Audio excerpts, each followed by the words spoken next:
You're ready, right? I'm very ready. Very ready. Perfect. All right. Welcome to the Meet Your Species podcast. My name is Heath, and today we have Elle. And I'm super excited to have Elle on because she has lime socks. Yes. The cousin to chartreuse. So, Elle, we met because what did... I just knew Raina. Just from Raina. Mm-hmm. Ahmad didn't bring you. No, I was doing Raina's nails that day. Ahmad came over and was talking to her about it. He was like, you look like you could use some yoga. Because I was hunched. Yeah, because I was hunched over doing her nails. I was like, hi, nice to meet you. I would love to come. Oh. I did not know him. Yeah, I didn't know him. That's okay. He doesn't give much pretext. He just throws people into things. That seems Which to be is what happened. But it turned out great. So I'm thankful.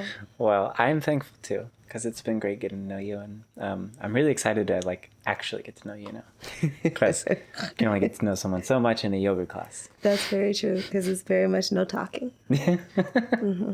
Just bending. Mm-hmm. Just me torturing you, basically.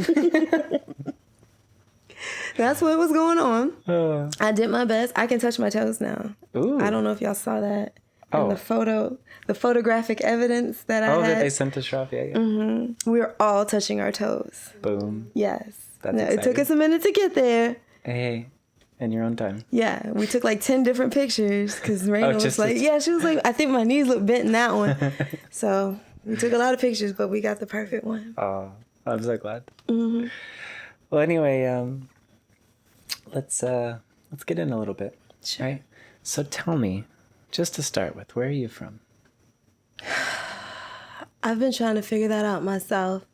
Maybe the cosmos, but... Well, I'm sure at some point. way back. I was born in Birmingham, Alabama. Ooh. I was only there not even a year, but what I've noticed is people get upset when they find out I was born in Birmingham, like I was keeping it a secret from them. Why? Because I tell people I'm from Virginia. It's where I've spent 0 to 14. Gotcha. And then I'm like, Virginia. And then 2 years later in conversation, I'll be like, well, I was born in Birmingham. And they're like, oh, you from Alabama? You was trying, I'm trying to hide from Alabama. And I'm not. So now I open up with, I was born in Alabama. Are they like the Alabama police? Yeah, I guess they must be. And they are going to take me in. But I was born in Birmingham. I was there not even a year. Virginia, 1 to 14. And I came here in 94. Ooh. Shrav and I were just driving through Virginia. It's a really pretty state. So pretty. More trees than you would think. Oh, yeah. Mm-hmm. I don't know what I thought about it, because I'd only really seen it driving between Georgia and Ohio. So just driving through, it was okay, there's some mountains. I never came that way. I mean, see, there's only 2 ways to go when you're going from Atlanta to up by Cleveland. There's one way which goes through all the really cool mountains, mm-hmm. which are scary to my mom because it gets foggy. Also, doesn't it add a large amount of time onto your drive too once you go through the mountains? No, I mean, both ways are similar-ish. We've taken both ways. Okay. It's just that one of them, because of exactly where we were going, you have to drive through a whole lot of slow-going kind of podunk area in Ohio. I like it. I choose pass on that usually. You look like you do. I don't even like to drive through Spaghetti Junction. So that makes my nerves real bad. Mm-hmm. Well, hopefully the yoga helps. We'll see. Well, let's hope. Anyway, okay, so Virginia. Tell me, wherever you grew up, what was that like? What's that place like? Leesburg. Oh, Leesburg, okay. It's a very small town. But before I left, it was basically 2 elementary schools, 1 middle school, 1 high school. We had literally just got the Walmart. Ooh. Right before I left. And to think, I was upset we were moving here to Georgia. I don't know what type of person I would be if I was still living in such a small town. A very small town. Everybody knew everybody. So I'm glad to have had left. But what was that like as a kid in such a tight-knit, small group? I think also because I was so young and ignorant, for lack of a better term, I saw things very differently. Because it's not necessarily the North and it's not necessarily the South. I call it the South of the North or the North of the South. But I grew up around a mixed crowd of people. I grew up around all types of music.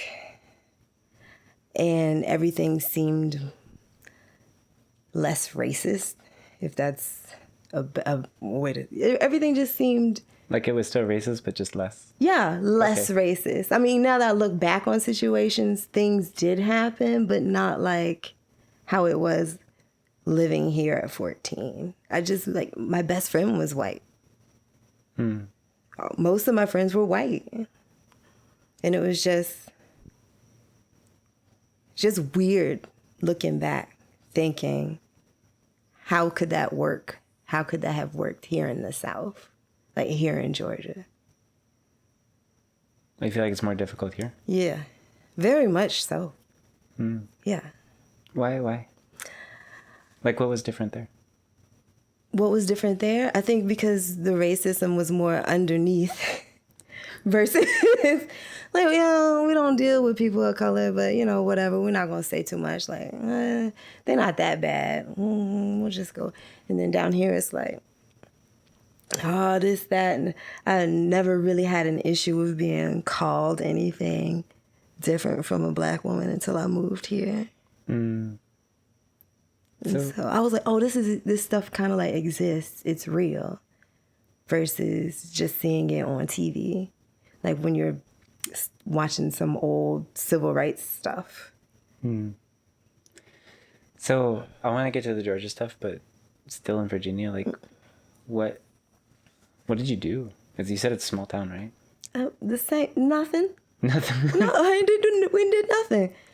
The carnival would come to town. It would be over there in the Kmart parking lot. We do that sometimes. Did you play any sports or music or anything? I played the saxophone for like one semester because I thought it would be easy. It's the same fingering as a recorder.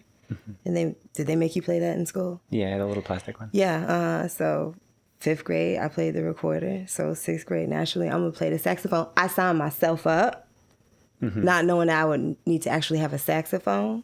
Oh. So that kind of just knocked that out. Because my mom was like, no, bitch, I'm not getting you a saxophone. That's just not going to happen. So she rented one for a semester. Oh my God, she rented one for a semester. I would never practice it or anything. Oh. I never played it. And I cried for that saxophone. And then when she said, I'm not renting the saxophone anymore, I cried again. I don't know. Lord have mercy. I was upset about that. I was in choir. I was a choir nerd. Yeah? Yeah. Oh, so singing, that's an instrument. Yeah, true that. There it is. You would think I know that since that was my major in college. Oh, really? Yeah. I forgot. It was my major for like 1 year. Then I was like, what am I doing? Like, what am I going to do with this degree? Like, where? Sing? Nah, where? How? They only let you do opera. I mean, that's fun, right? Nah. No? Not for you? No, it's not fun. It's beautiful, but it's not Oh, okay. fun. That just really describes a lot of things in life. But Beautiful, but not fun. yeah. It's beautiful, but it's not fun. I always enjoyed the end result of it, but trying to sing in a language where you don't know what they're saying, it's weird. And to always have to sing that powerfully, that takes a lot. So what was like the people you grew up with like your parents? Do you have siblings? I am the baby. I am the baby of 3. Oh, okay. Yes. My parents, they're both Virgos. Oh, dang, you a Virgo too. All right, my bad. Scratch that No, from the record. My parents, my mom, That woman is a very hardworking woman. She always has worked 2 jobs as long as I've known her. She was raised by her dad. She has a twin, and she has 2 older sisters. And she lost her mom when she was 11. Oh, wow. So my grandpa, who was a farmer, they live on a farm. He basically raised 3 girls, because one of my aunts moved up to St. Louis. He raised 3 girls like farmers. He raised them like boys. So. How'd that go? My mom is a tough cookie. Extra tough. So she knows a lot. She's been holding it down for the family for a long time. So she just recently retired like 3-4 years ago though. Oh yeah? Yeah. But even till then, she worked 2 jobs. As long as I've known her, she's always had 2 jobs. So retirement means 1 job? She actually left 1 job. She left Target after being there 15 years. But that was like 6 years ago. Oh. And then she retired from UPS like 3 years ago. She was at UPS for like 33 years. Oh, wow. Mm-hmm. That's a demanding job, depending on what you're doing. She said her job was to entertain the troops. Oh. Mm-hmm. That's her actual job description. Entertaining the troops. Mm-hmm. She wasn't doing any work. It was like if a package was ripped or a label was missing, take it to Miss Claudine. And she would send it to a place which I call the package graveyard. Why? Why is that? Because if they can't identify it, there's literally a place where you send all your packages for UPS. Like one warehouse. What do they do with it? They die. That's why it's a package graveyard. Nothing until somebody comes and looks for it to try and claim it. Nothing. It just sits there. It just sits. Can you just go there and see Probably if your not. package is there? I don't know. You got to go through a lot of rigmarole. Oh, but that sounds like fun. Just to see what ended up there. Yeah. You know, just to be doing something. It could be a boat. It could be a boat. Because so many boats get shipped through UPS. I'm just saying. It might only be small. Oh, got you. Like a model boat. Jeff Bezos' boat get lost in the mail. Yeah. Not because Amazon. Okay. Not even going to do that. And then my dad, he was a guy. He was a character. What does that mean? But my dad, man, he was, I can't even really, he was definitely a creative thinker, free-spirited man. Mm-hmm. And I feel like watching him go through his journey with trying to struggle with satisfying those social norms, because he didn't want to. He wanted to be a rebel. Watching him go through that struggle is really why I'm the person I am today. Like how so? Because I'm not doing any of that. I'm not doing any of that corporate America. I'm not finna do any of those things because they drive me crazy. How old am I? 41. At the age of, I don't know. I was working this job. I graduated from college. I was working this job at this place. And they tried me, Heath. And that was just like my last go at it because I had invested so much time and energy. I had purchased a home, purchase a home, go to college, get you a husband. I never did that part. I ain't never go too far. But, I was going through the motions of doing the things that you're supposed to do. And this is the stuff that I struggled watching my dad do. And he just kept trying to do it, although it's not where his spirit was. So I'm just not going to do that. I got fired from the job. I shaved my head. I pulled a full-blown Britney Spears. Whoa. I had a nervous breakdown, and then I was just like, never again. I worked warehouse until I figured out what I wanted to do. I sold my house Everybody's like, you're selling your house and you're quitting your job. I was working at O'Reilly's Auto Parts. I can quit this job. I was like, I'm going to go back to school for something. And I ended up I didn't go to school to be a nail technician. Mm-hmm. I went to school to be a cosmetologist. I wanted to be an esthetician. I wanted to get facials. 2 things. I can't shut up long enough to do a facial on anybody. And secondly, the program was really long, and I was living in this house with my parents because I sold my house, and they were getting on my nerve. So I said, what's the shorter program? And they were like, nail technician. I said, sign me up. Mm-hmm. Okay. Mm-hmm. How do you like it? Oh, I love my job. It's not even a job. I'm self-employed, too. I just make my own schedule, and I just show up when I show up, and I wear what I want to wear. Well, I don't show up when I want to show up, but y'all know what I'm saying. Yeah. I work my schedule. I do what I do. I'm basically rich now, so... I'm basically rich. Yeah, I keep manifesting it. Do you hear me, universe? Just try to feel the vibe of that. But I do feel very wealthy in the sense of I own all my time. I mean, that's really the whole point of getting rich, right? Yeah, that's it. I feel very wealthy. So to dial it back, that's what I saw my dad struggle with. And I was like, I'm not going to struggle. So you felt like he was trying to fit into what you're supposed to do? Yeah. Mm-hmm. And I just can't even. I just can't.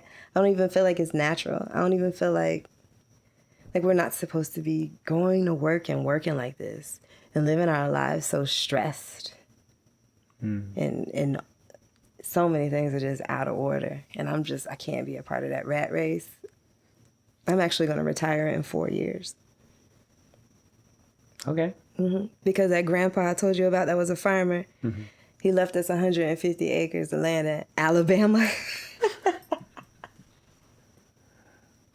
So what kind of, if you have to describe your dad, what kind of person, how would you describe him? My dad was a hustler. My dad was misunderstood. My dad was... Misunderstood in what way? Misunderstood in a way where he couldn't express himself, which makes sense. You're a black man growing up in the South. You're just taught to never show emotion. You don't want them to see you weak. If you show emotion, they'll see you as weak. They'll run over you. You just have to walk through life just like this. This is how you have to do it. If my parents are baby boomers, bless their hearts. I don't know you know they need education on these new social things we got going on. What's the generation before baby boomers? And then imagine that as a black man, because his dad, he was like a steel mill worker.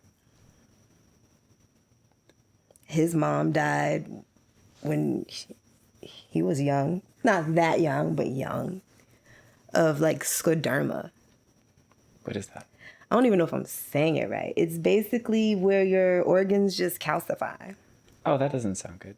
Nah, but he didn't even know she was sick. Oh. Okay. You just got the call. So how do you work through all of that emotion if you're always taught not to express? Not to express. So all of these things happened to him that weren't right and weren't fair, and he was never really able to verbally articulate what he was going through because it was frowned upon. Black men, no, you don't have time for that. You don't show emotion. Don't let them see you sweat. Do you think, is it still like that? Do you think? Who, my dad? No. That social pressure. I hope not, because he's dead. But for sure, even more so, I do. More so, you think? I think maybe because just social media makes everything crazy. just a combination of how things can get spread around quicker. So you do want to be a little bit more hush hush on how you feel. Like, you thought you should have shut up before. You better shut up now, because everybody's going to know how you feel. Not just the 4 people you said it in front of, because somebody's recording it. Somebody's going to put it on Snapchat. You see what I'm saying, though? You just can't. It's just hard. And it's just a real rough time out here, especially for Black men. So what about your grandfather? You seem to have a lot of memories of him. I do, which is weird, because I lost my grandpas both around the same time. I was like 8 and then 9, or like 7 and 8. But my dad's dad, I always just thought he was mean. Oh. He would just come home and sit in that chair. But my mom's dad, that was my dude. Yeah. Grandpa Wardell, the farmer. Yes. He was just such an amazing guy, and he just knew so many things. And I was just amazed by everything he did, which was literally live off the fat of the land. There was like feeding the chickens in the morning. There was like a wood burning stove in the middle of the house. There was pigs. There was just so much going on. I would just follow him out. He was like driving his tractor to people's houses. Like, this is, now you get the vibe of it, right? Yeah, yeah. Because he was running numbers. So he had to go get his numbers. He'd take his tractor down, get your numbers for the lottery, and then, Tractor's the way to go. it was the best way to just hit it up, I guess, on those streets. They were all made of stones. The streets just got paved like 10 years ago. Really? Maybe. I might be lying. Oh. It could have been like 6 or 7. Oh, but like recently. Yeah, recent times. What, they gonna get me in Kennedy? Kennedy, Alabama, they gonna really tear me up. I'm putting them on the map. Go ahead. Maybe I'll get a stop sign. The street's named after him. After your grandfather? Yeah. Oh, that's cool. But everybody. So whoever was on that street the longest, the street got named after them. But that's kind of cool. Yeah, it is cool. Yeah. Yeah, it's a lot of streets. So, and then if it's your land. Oh, that's fair enough. Yeah. So, tell me about that experience. Like, I know at least for me, my grandfather has a cattle ranch in Kansas. So every summer I'd go there and see him, and it was like I learned so much about different things that you just don't learn in the city or in the suburbs. So, what kind of things did you pick up? That chickens are atrocious. That is the number one thing I picked up. That is the most stank animal of all time. You wouldn't think it's that stank because it's so small, but it is horrible. Yo, and pigs. Oh man, it would be like stints where I wouldn't eat meat. Coming back, It was just like real heavy. You see things get in a truck and then they don't come back the same. They come wrapped up in little packages. But just like, because I was so young, my memories are so like cutesy. Like I remember like learning how to snap peas. It sounds so cliche, but that was what he would teach me how to do. Like, we're going to snap these peas today. He used to take nuts, like you work with, like bolts and nuts, and he would sand them down and make rings. Oh. He would. Do you know how long it would? Finger rings? Yes. Oh, that would take forever. Yes, but like that's the type of time he had on his hands. Oh. And those were the skills I was learning. So you made rings out of... Yeah, I think my mom actually just found one the other day. They hurt. They hurt to wear. Oh yeah, it's a bolt. But he was doing it. He would make them. Okay. We had to like fetch water. We had a well. There wasn't hot water. We had to fetch water and boil it and dump it in. Whew. And what's so funny is I do it all over again. I'm trying to get out of here. You want to go back there? Yeah, I'm going back. Mm-hmm. That's where I'm retiring. You gonna go be on the farm? The farm is dead because nobody's been out there. Oh, okay. So it's just blank. My mom, she has a house out there, but everything else is just trees. Oh, so what do you want to do with it? I'm glad you asked. My ultimate goal. It sounds like I'm going to just start with cult leader and then I'm going to just break it down. Okay. Because it's not necessarily a cult leader, cultural leadership specialist. Oh, you're giving it a title. Yeah. I'm going to have a badge. It's going to be nice. You've got to have funny hats, though. Yeah, a lot of katans. A lot of light, flowy fabrics. But I want to create a space where people can come and live. And they don't have to contribute financially. They just need to contribute with their time, their labor. Just work. Just work so that we can continue to live without having to work. Mm-hmm. That's it. And just kind of rotate in. I'm not expecting anybody to stay permanent, but I mean, if they want to, that's fine. There's plenty of space. But I want to have goats. I want to have chickens. I want to have bees. Bees are good. Yeah, bees are good. They save the world and they also make delicious honey. Plus, hexagons are the bestigons, and that's what the honeycombs are made of. Did you just make that up? No. There's a guy on YouTube named CPG Gray. Mm-hmm. He's the biggest nerd, and I love him to death. And he made an entire video about why hexagons are the bestigons. And it's amazing. Long story short, why? I don't even know if I can really make it a long story short, because all the videos are already short and very condensed with lots of information. But he's explaining why the shape, the hexagon, is the best shape. But to give you context of why that makes sense for this channel, he made an entire video on why the the different methods of boarding and unboarding planes, like what they are, and why the best one that makes the most sense will never ever happen. Because just he went into all the reasons. But he's a great thinker. He literally uploaded a 30-minute video just watching people unboard and board in the different methods, just because, as in like an extra video for the original video he made, just for the visual pleasure of it. Okay. He's that kind of guy. Okay. And yeah, he made a whole video about hexagons. So that's where that came from. They're the bestigons. Mm-hmm. Unique. He's fantastic. Sounds like it. Anyway, moving on to bees. Bees. I want to have honey.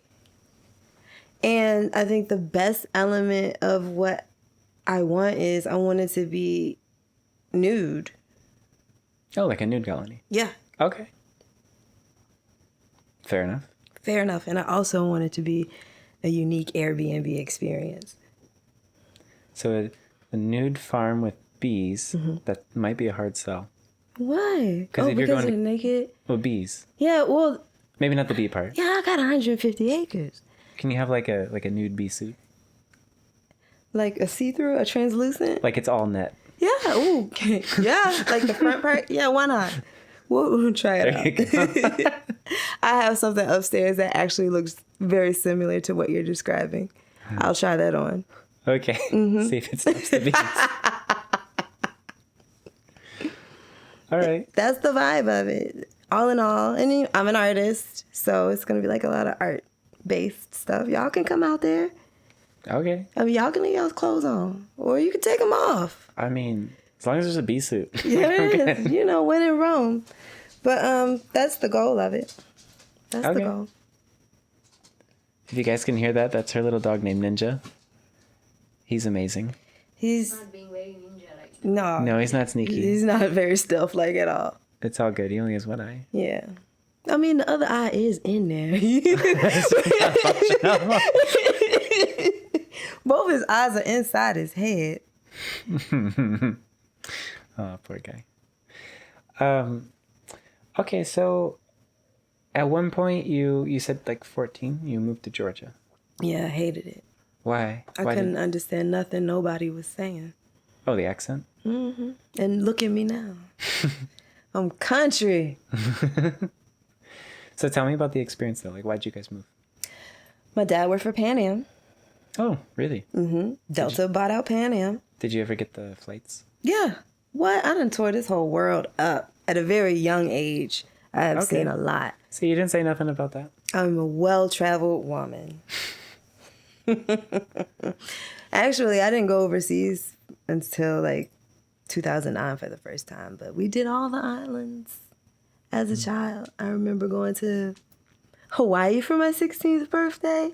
Oh, that's cool. Right. And everybody was like, oh, what you doing here? It's like, it's my 16th birthday. And they would look like, y'all, you brought her here just for her 16th birthday? My dad would be like, yeah, we got here for free. But it was like, a small flex. But yeah. What was the original question? No, tell me about this traveling. Where'd you go? Oh, Bahamas. We went to Hawaii twice because my dad had to make it up for the last time because he had a diabetic attack. Oh. But like his very first. I mean, he didn't know then. So he didn't know. And it was just like, great, now I got to go home.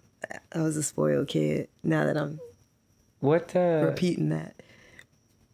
So what does that mean? Like when a diabetic attack happens, what do you... I can't even begin to tell you. He was just like, his body was very achy and like crampy. And you could like see his body cramping. And he was just like laid out. I don't know. I've never had diabetes before. I mean... Have you? I guess I can forgive you that. Oh, okay. So what, like, they don't have a doctor there? Or you had to go home to go do that? I think he just wanted to go home at that point. Because what it was he didn't want nobody else having fun. Oh. Why? Just men.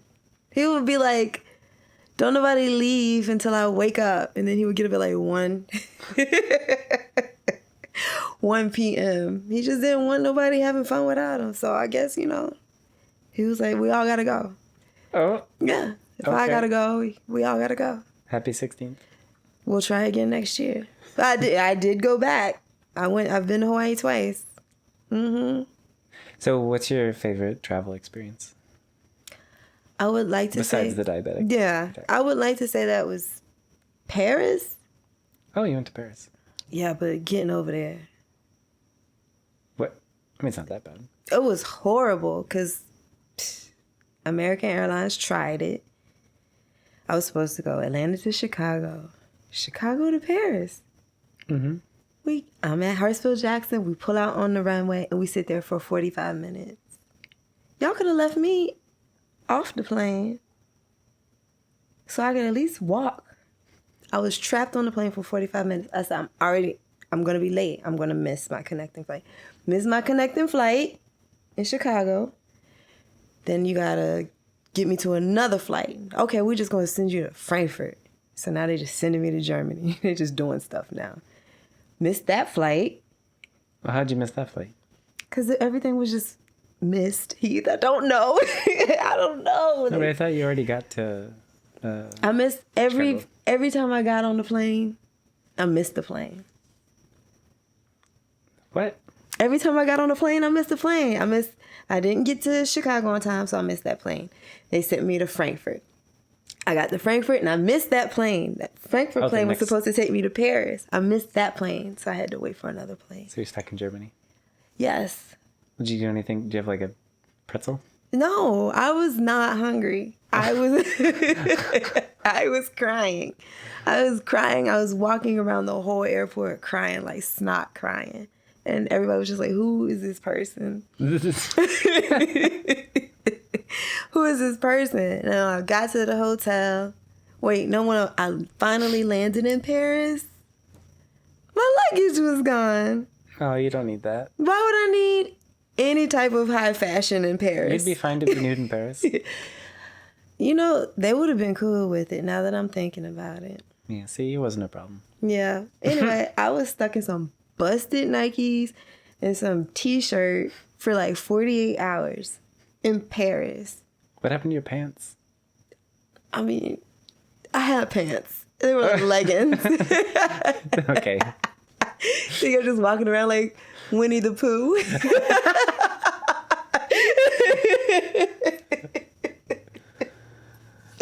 Nah, I had on pants. They were just some leggings. It didn't feel right being in Paris, washing my drawers out at the Four Seasons. I mean, you just need a baguette and you're good, right? Yeah, that's all. Yeah, that's all I needed.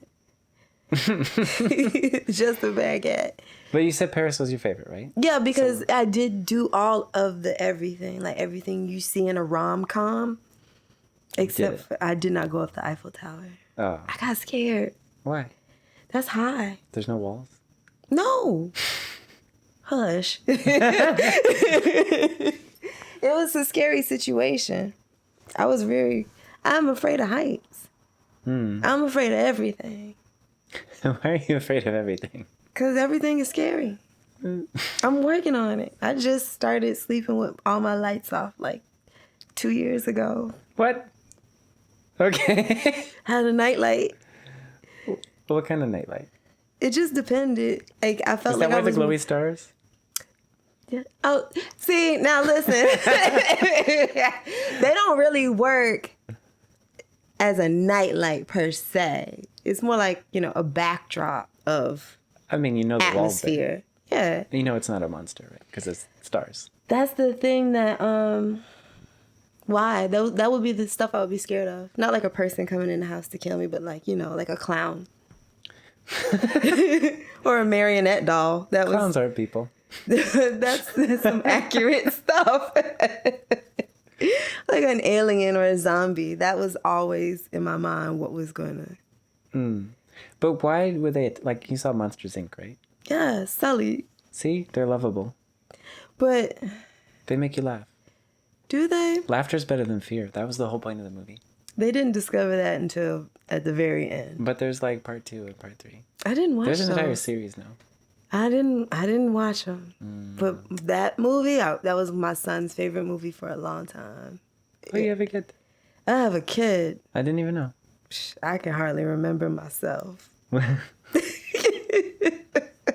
He's 22. Oh, okay. So he's hardly ever around.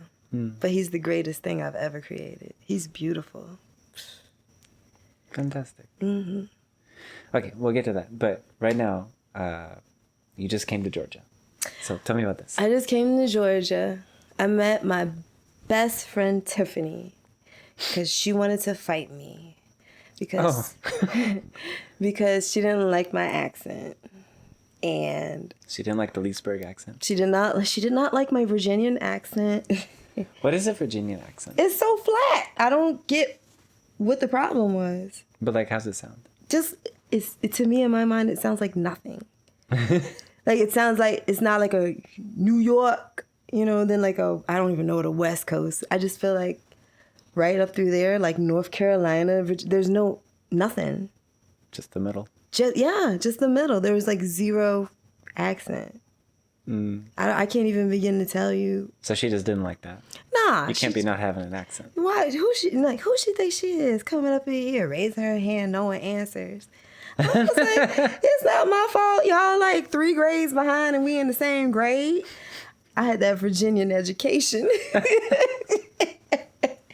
So she wanted to fight me on the bus, but then she realized I was too cool. Or maybe she also realized that she wouldn't win.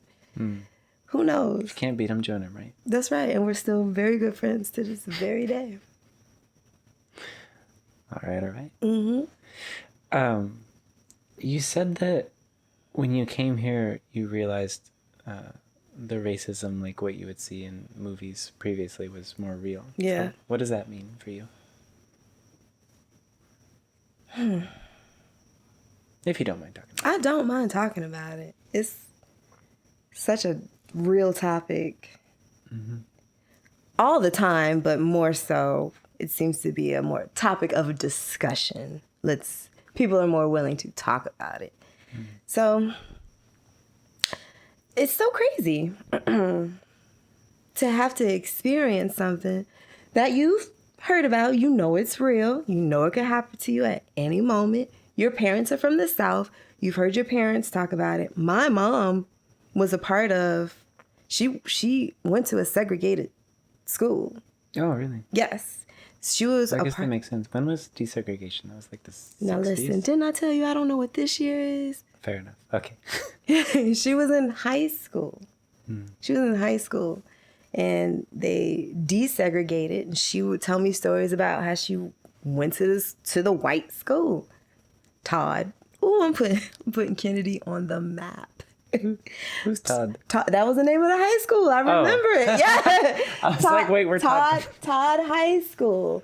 And she tell me how she met another set of twins, Penny and Paul. And I'm remembering this stuff. I met them. I've met these people because I go to her high school reunions. Penny and Paul, and they were popular, and they were like, "We're twins. You're twins. My mom has a twin. We're twins. You're twins. It's all good. It's cool." So she never really had any heavy racial experience with desegregation, but she was a part of it. But just to hear these stories and be like, oh, okay, if it doesn't really affect you, you're not really bothered by it, especially as a teenager. And then moving here and seeing this a little bit closer on its face. I mean, even just being in a space where, oh, and on this corner, this is where Dr. Martin Luther King Jr. was born. And on this corner, this is where they, so to have to be in the throes of that makes you feel things a lot more. Now just sit down. He was like, I'll sit when I feel like it. I just like the sound when he walks. His tap shoes. And then to experience it, and there was never really a word for it when I was growing up, but I think they call it now systemic racism. Right? So I had been experiencing this stuff. No. I had been experiencing this stuff, but really didn't have a term for it, or really that felt weird. I felt like I got treated a little bit differently. No. I felt like I got treated a little bit differently in that situation. Now I'm seeing these things and I'm feeling these things, and it had never happened before. But then again, nobody has looked at me directly in my face and said, something derogatory. That hasn't happened, but you're getting treated differently. You're getting pushed to the side for things. This is now the new experience. You're not being seen. You're not being heard. I'm standing right next to her. Do you see me? They just would not really talk to you. Gotcha. And now I'm experiencing these things. And I could say it was because I had more of a sense of awareness of it because I was older. But I just can't say growing up in such a small town that I had ever had an issue like that. But then this town, it's this big. Yeah. And I was a child, so maybe things were just shooting completely over my head. But I never felt any kind of way until I moved here and just noticed people just operate a little bit more loud. Yes, they're a little bit more showy in how they feel about you for being Black. Just you don't drive around Virginia and see people with Confederate flags on their car. Yeah, that happens here. Yes, so much. I feel like there was a legit official tag from the DMV that has a Confederate flag on it. Oh, is there? Now, this could have been something, because, you know, people get real passionate about their racism. So this could have been something he just made up. Like it was a different kind of tag and he just put a sticker on it. But the flag was on one side and then his license plate numbers were on another side. It looked like it was made, and it was like in his truck with the jacked up wheels. So yeah. You know, for me, the thing that I moved here when I was 16-ish. Where are you from? Well, I lived in Ohio, but I've lived in Georgia and Gotcha. Texas and yeah, Kansas, Ohio, Texas baby. Yeah, only 1 year, but it was a good year. Okay. I had a good time. All right. I was 4th grade. I mean, it's hard to Okay. Yeah. hard to have a bad time. Everything was going over your head too. But yeah. But when I came here, one of my sisters came down and we were showing them around, and there's, you know, stone mountains there. And I think we were both just a little confused why. The KKK were there? I didn't see the KKK, but it's just kind of a monument to the team that lost, and I didn't understand. Because they had like 5 or so of the different flags that they had just there. And I was like, but why? And then the laser show. South, they are still bitter about that loss. I mean, I get it, but I was just confused. We're all confused. I'm glad you as a white man, I'm glad you're confused about that. We need more white people confused about that, because it's confusing. You don't go to Germany and they have their swastika flags flying like nobody's. Yeah, not on the mountain. Like they carved the mountain, and that was like the 60s. Now they're talking about removing it. But who knows? What would they put there? Like, I wonder what would be better. Some Native Americans. Could be. That'd be cool. Yeah, some trees. Like, just the horses. Can we just make it a rock again? Yeah, or just a rock. Like, you know what'd be really cool is if they just made it flat, and then that was where they projected movies, and we had like a big movie night. Wow. That way would it's something to actually bring be people really together. cool. That's not going to happen. It sounds too cool. I don't know. I think if we all fight for it. You're going to have to get your friends. You're going to have to get your cousins and your brothers to do it, because they're not going to listen to us. I don't know. Well, let's see. Anyway, so were there any people growing up that were like really impactful in some way? Could be a stranger, a mentor, a teacher, family member. Like, who really helped shape the way you look at the world? That's a good question. First, I'm going to say my Aunt Lola. This would be my mom's eldest sister. She transitioned from colon cancer a long time ago. I don't even remember when it was. I don't even know what this year is. So the thing about her was she did what she wanted to do. She lived her life out loud. She was glamorous, but she was just this normal woman. So for her to just be so glamorous, just like a lot of glitter, a lot of sequins, but going nowhere. Oh, just because? Yeah, I'm going to the grocery store and I'm wearing my sequin beret. She was very comfortable being herself. And that is so hard to do. A lot of people can't handle it. But she was just legit going to be herself. I remember when she was in the hospital,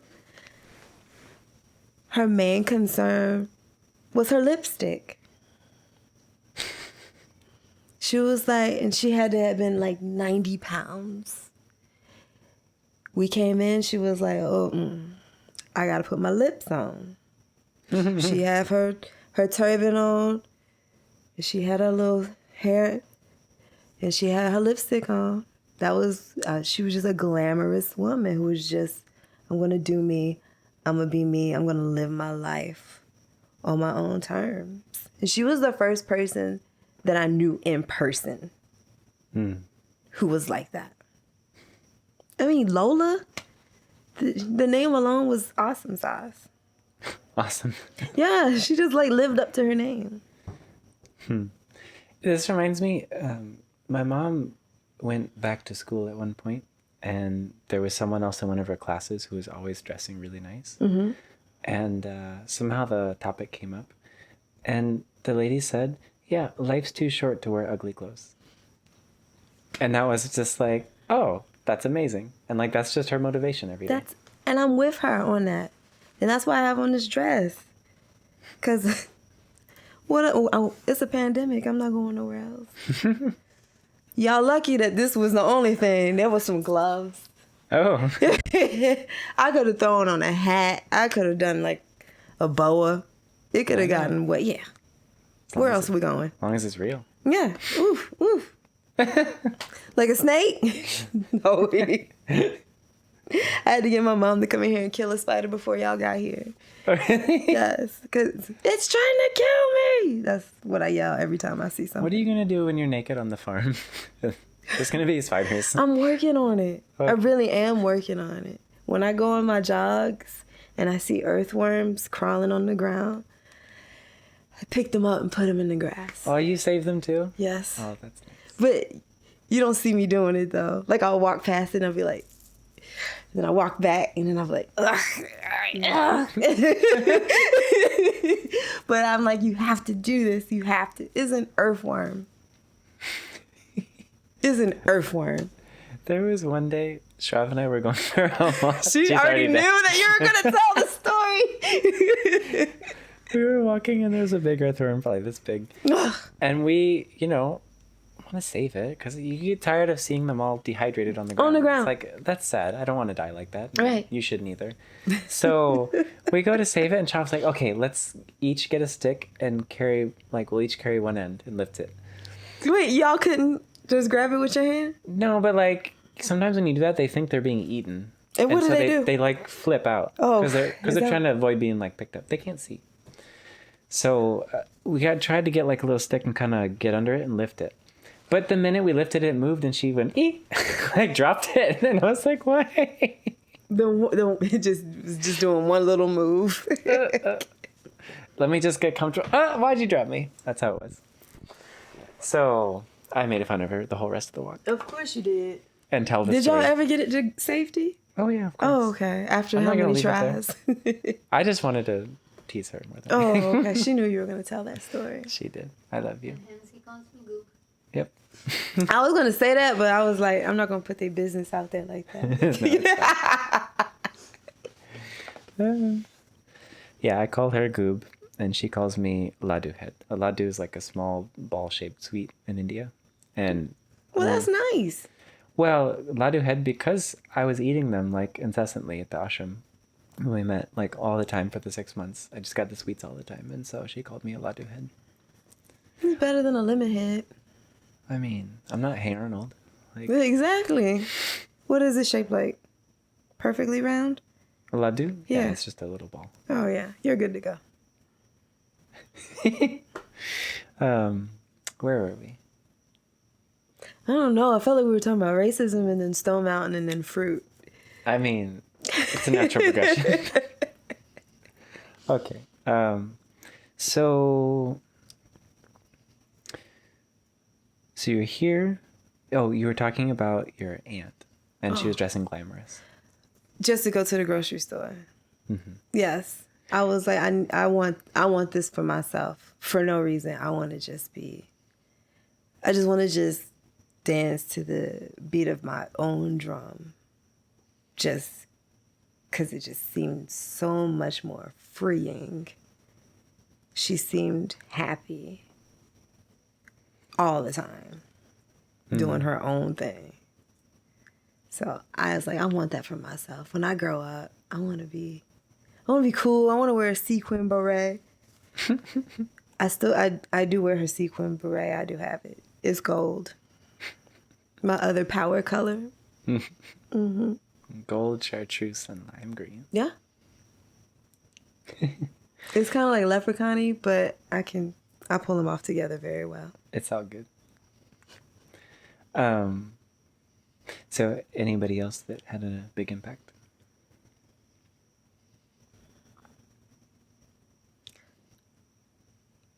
You said I don't have to know them, right? Because I don't want to get super weird. Like, personally? No, it doesn't matter who it is. Just someone who had an impact on you. Because, like, I've met people just on the train in New York. Like, just like you're on there for, a few stops and then you go. But they had a huge impact on my life. Okay, good. I'm glad that you said it like that. So it could be anybody. It could be. I would have to say Eartha Kitt. Who's that? So sorry. I don't mean to offend. Okay, everybody knows this. Santa baby. Oh, that song. Yes. Okay. Well, I mean, it's kind of almost like a standard. I don't know how many versions of it is, but I feel like hers is the most popular. Fair enough. But she's from that era. Where Christmas wasn't overdone. Is all the best Christmas movies come from that era. No, I just mean like when it nowadays, wasn't so commercialized. when it wasn't starting in October is what I mean. Once the Halloween candy's off the shelves. Yeah, forget Thanksgiving. We're not even going to pretend. Because there's nothing to sell. There's nothing to sell for Thanksgiving. How many cornucopias do you need?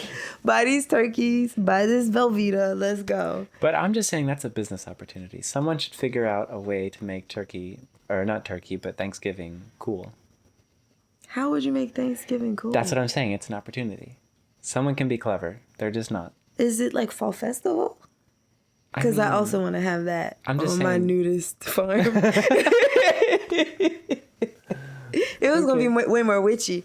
But if we made Thanksgiving way more witchy, it would be hella cooler. Or if we made it less about trying to make it seem like it was when Native Americans and Pilgrims were vibing out. Yeah, like before we killed them.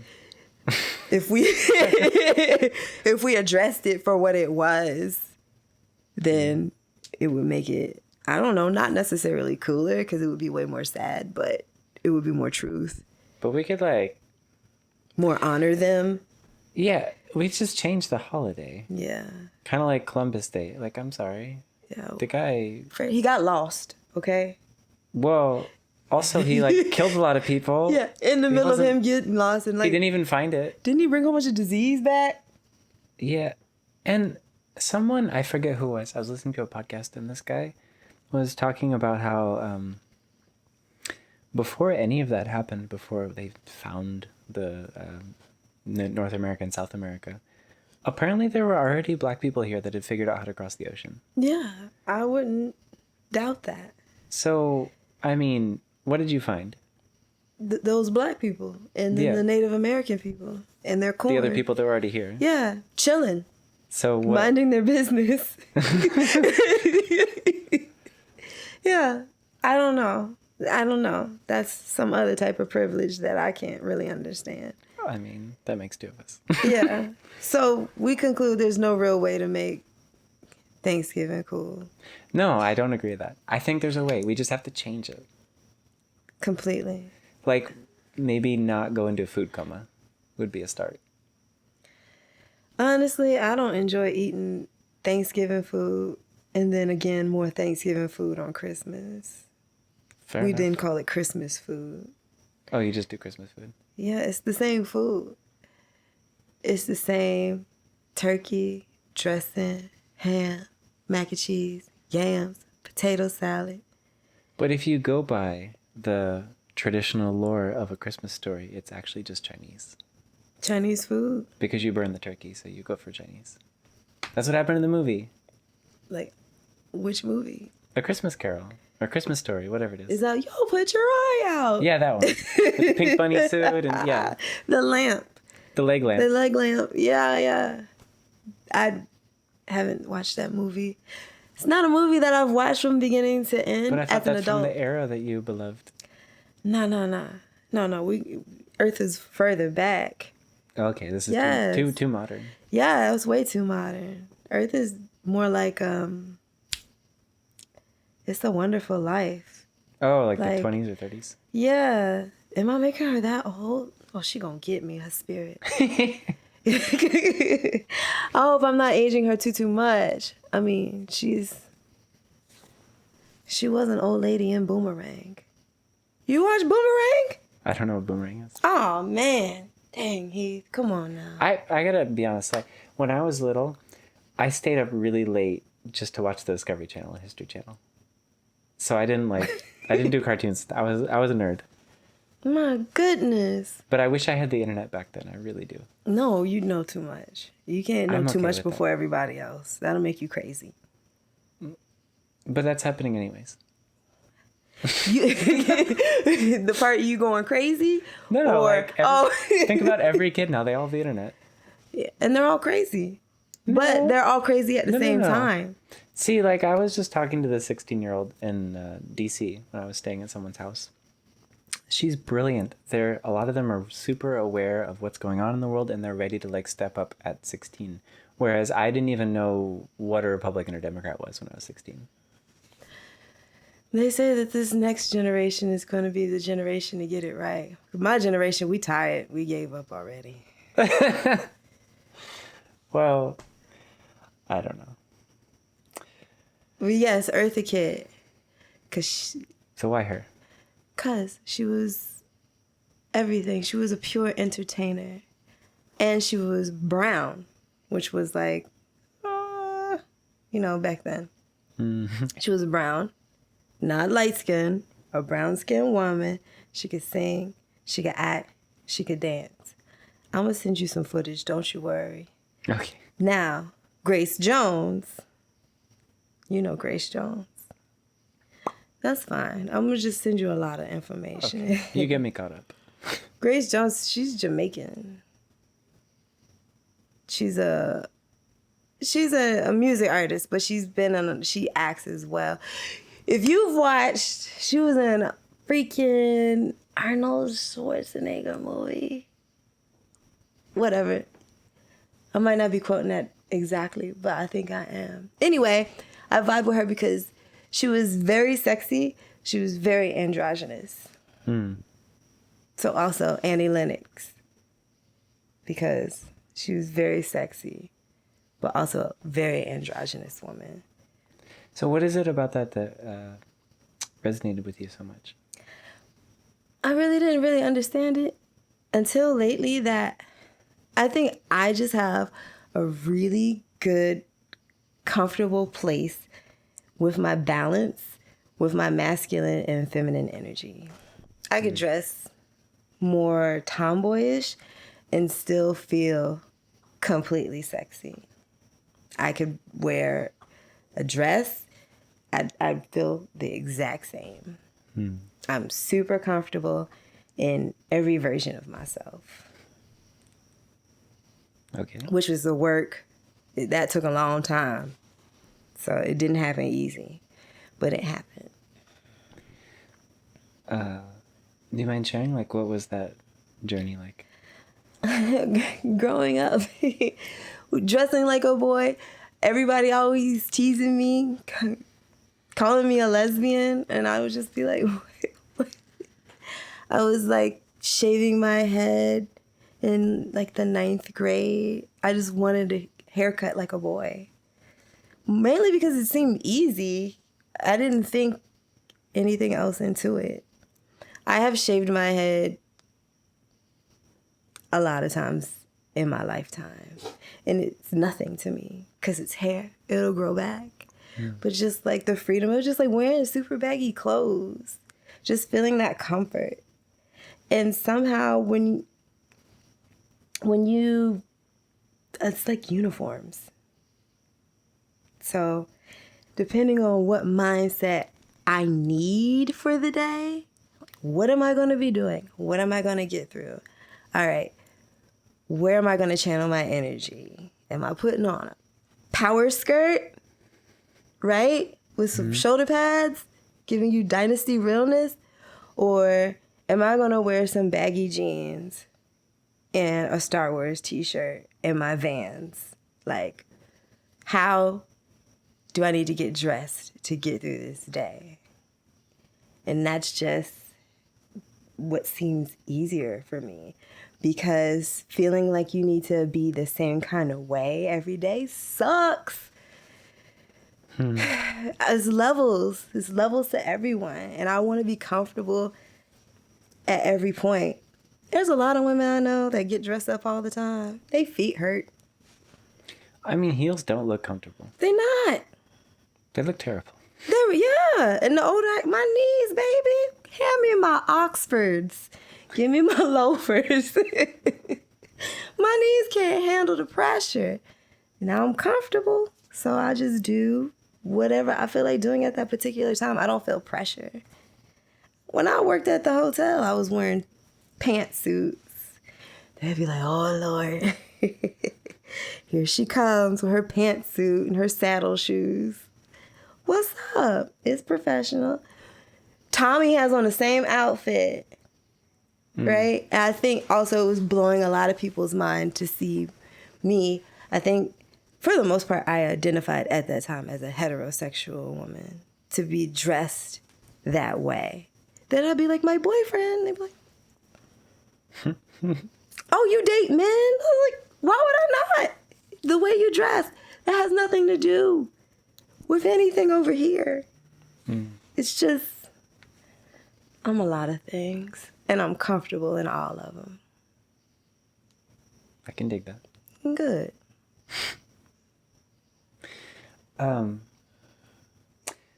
When did you work in a hotel? Oh, I'm traumatized by that. Why? What happened? That was the job. Oh, the last one? Yeah. My last corporate job. Technically, it was my first. Okay. It really was. I couldn't make the cut. When was that? 2007 to 2009. Something like that. 2006 to 2009. Something in there. Okay, so I hear a story. I mean, I have my best story. Is when I had a phone conversation with Denzel Washington. It is my best story for this particular hotel that will just remain unmentioned. I was operating the phone lines, and it was midnight. It was super late. And Denzel had this routine where his wife would show up first, and she would check in. So the room was always under her name. Oh, so it doesn't like get unnecessary attention. Correct. And so she would already be checked in. He would come in a day later. And this is like, because his son was going to Morehouse. So he was always here. And then he would just be able to just walk in and walk up. So the phone rang, and I'm the operator, and I'm going to answer it, and I see who it is. And I was like, oh, okay, cool. Was it like caller ID? Yeah, of course. We had to meet our standards. I mean, this is 2007 you're talking, right? That's true, but caller ID existed. I mean, I don't remember. This is like pre-iPhone. That's true. There was caller ID, and I saw the name. Oh, God. Her name started with a P. P. Washington. I was like, oh, okay. Penelope? Yeah. Is it Penelope? I don't know. I don't know either. Shoot. It was a rough year last year. I only know about Denzel. Okay. His son's pretty dope. So I answered the phone, and I'm anticipating her, and I just said my little spiel, and I was like, communications department, this is Cardell, how may I help you? And he was like, yes, Cardell. And I think when I woke up, because I blacked out. What? What? He said my name. If he would have just been like, hey, can I get a wake-up call? And I would have been like, of course, Mr. Washington. You have to say their name twice. But since when he said my name, like he knew me. Maybe he had caller ID too. I mean, or he's just like really like paying attention because I have to say my name. Oh, that's right. Okay. And he was just like, yes, Cardell. And I was like, yes. He was like, he didn't say, can I get a wake-up call? He's like, can you ring my room? I don't even remember what time it was. I was supposed to ask him if he wanted a follow-up call 15 minutes later. Whoops. Didn't do that. I could have lost my job if they were recording that phone call because nothing happened. He was like, you got it? And I was like, yeah. I got it. And then I called my mom and woke my mom up. She thought something was wrong because I was screaming on the phone that Denzel Washington wants me to come up to his room. Which was not what he wanted. Oh, what did he want? A wake-up call. You thought he wanted to ring the doorbell? I was going to personally deliver it. Whatever he needed. The wake up? Yeah. The wake up. Yeah, the way I was going to. Hello, Mr. Washington. That's my best story I got. Oh, okay. But I didn't like it there. It was just too much. It was like I was turning into a corporate robot. And it was probably just like real normal for everybody else. It was just something that I couldn't handle. Like, you gotta pretend like you like these people? Oh, man. I gotta talk to you every time I walk past you? Oh, man. Like, like, can I just get to the water cooler and like, do you see me? Like, it was... I see why you called your dog Ninja. No, really? He learns from the best. But it just wasn't, it wasn't for me. And it never was. I was just trying to figure out a path. Then the path you go on is the path you're taught to go on. Go to work the same job for 35 years, retire. If you can. If you can. There's people 75, 76 years old still trying to work as a Walmart greeter. Yeah. It's funny though, because like when you're a kid and they tell you about this concept, like, you know, you work your whole life and then you retire and fish or whatever people do. Yeah. And then Fish. Yeah. I remember going to Disney as a kid. My dad took me once, and there's like a little canal that they built that you can get on, and then there's like a little ferry that'll take you to some of the hotels along the river. Mm-hmm. And the guy running the boat, not running the boat, but like interacting with people, was a retiree. It was like something he just did. I thought it was like, oh, you just do things like that for fun so you don't get bored.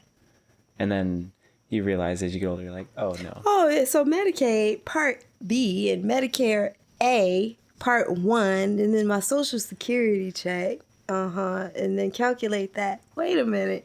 I'm still $400 short a month for my bills. That's really what that is. Retirement. Yeah, that's in America. Yes, in a nutshell. What to do? Get the hell out before it gets crazy. Oh, where do you want to go? I'm going to You're Alabama. going to the farm. Yeah, I'm going to the farm, baby. But that's not getting out. That's just going somewhere else. I mean, they won't know where I'm at. So it's, so it's going to feel like I got out. I'm going full off the grid. No one's going to look for you in Alabama. No. Who? Who's going to do that? Who's coming to, like, the deepest ends? Like the butthole of Alabama. Why? Nobody knows where the city is. You cannot find it. It will not be found. Okay. It's like population 200. You know, when I was driving through Nebraska, there was a town, well, like a sign for a town that said population 3. Hush your fuss. No, I'm serious. And I was like, that's a family. What do you mean? Why do you have a sign? I was so confused. It was very confusing. Are you serious? It was no more than 5. It was like 3 or 5, something like that. But how does that even work? Someone decided they want to be the mayor, I guess. I don't know.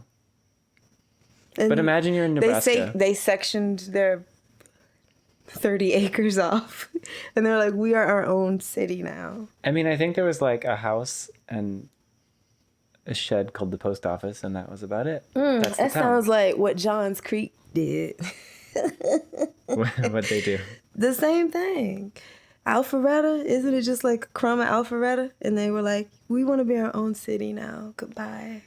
Oh, where my mom's living, Peachtree Corners, they did the same thing. They did? But that's actually a project that was in the works for a long time, and it's actually one of the bigger cities now in North Atlanta. North Atlanta? But that's not Johns Creek. No. I don't know where any of these places are.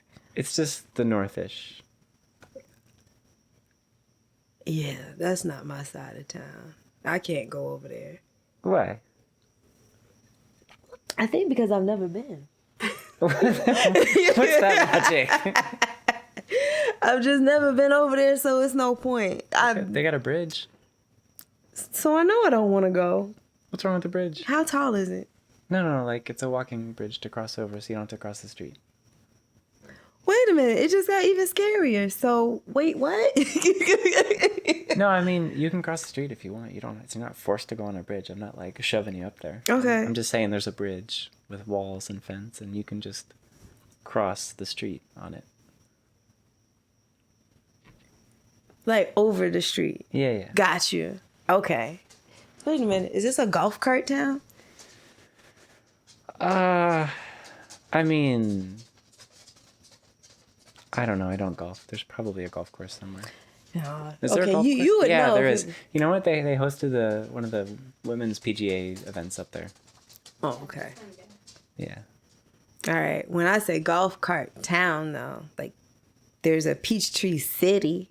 Oh yeah, I've been there. Yeah, you know they're a golf cart town, so people have to respect their golf carts, like cars. Like they pull up to the Marshalls. I don't. Yeah, they got their own little pathway. You have to own a golf cart because you're just not cool. What? It's further south. Do people get pulled over in their golf carts? I would imagine you can't really.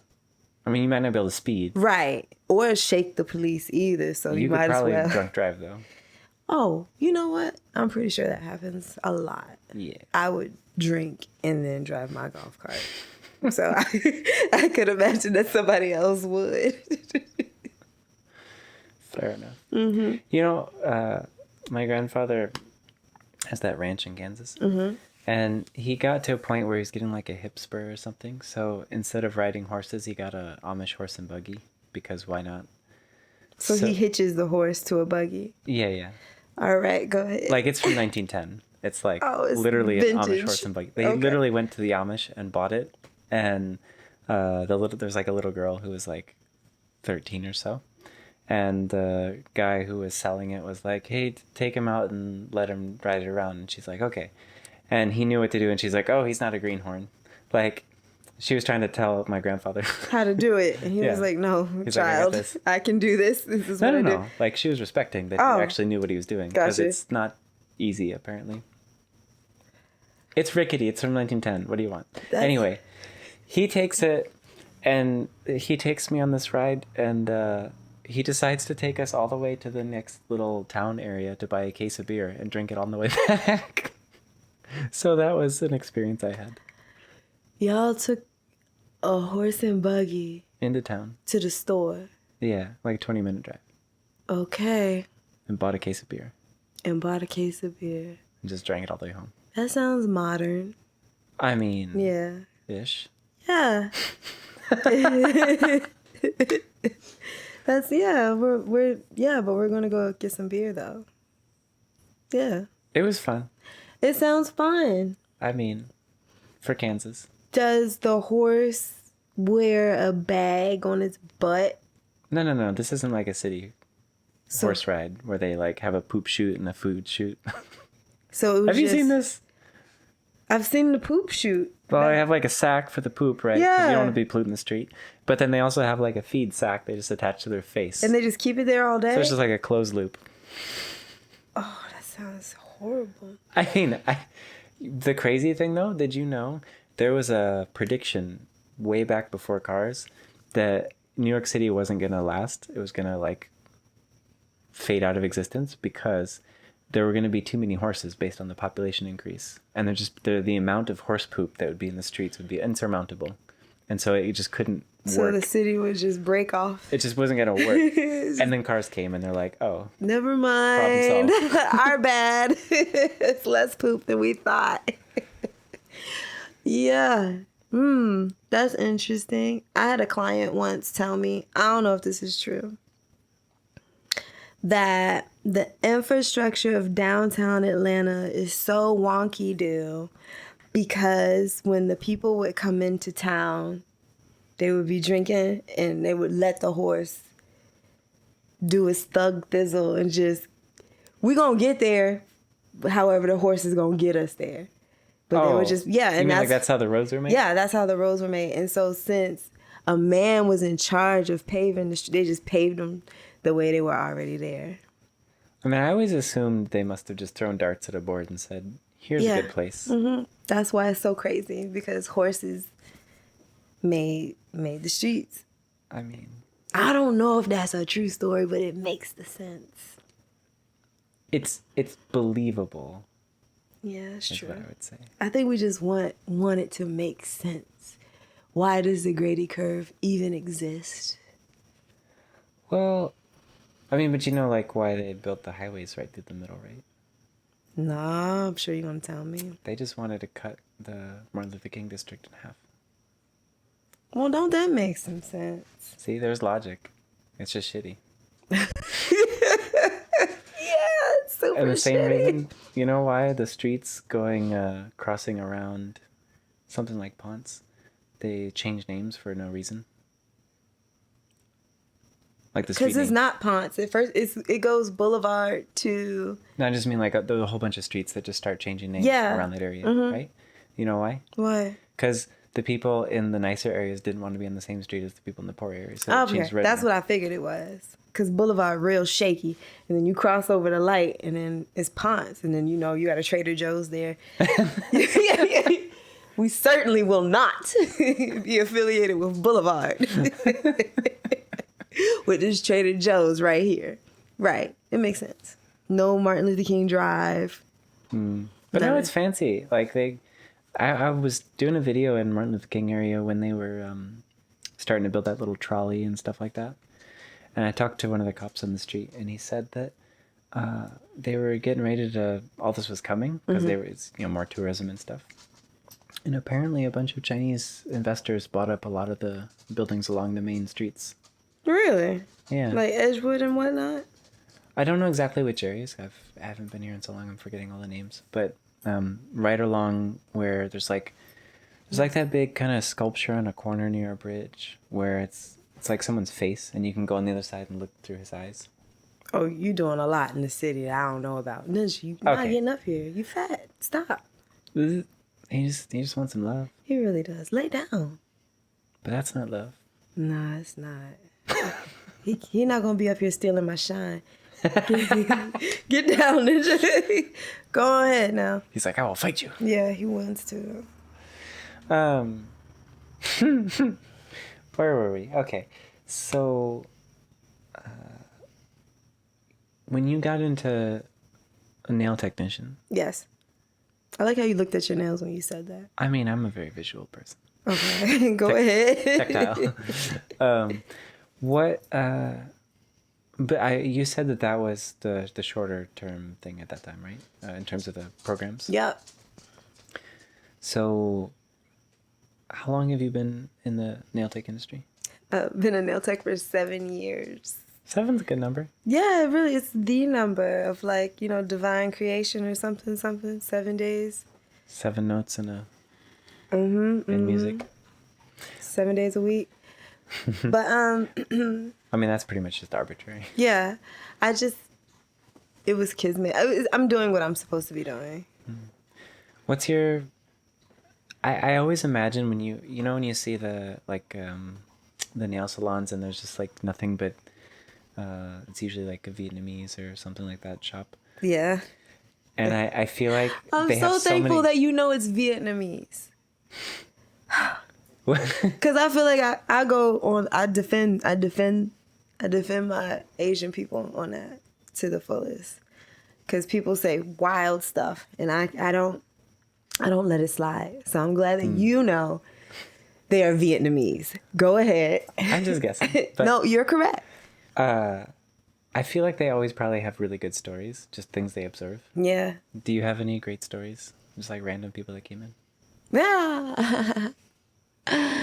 I do have a lot of great stories. I don't know. This is my most entertaining story, but I don't think it's entertaining because of it was like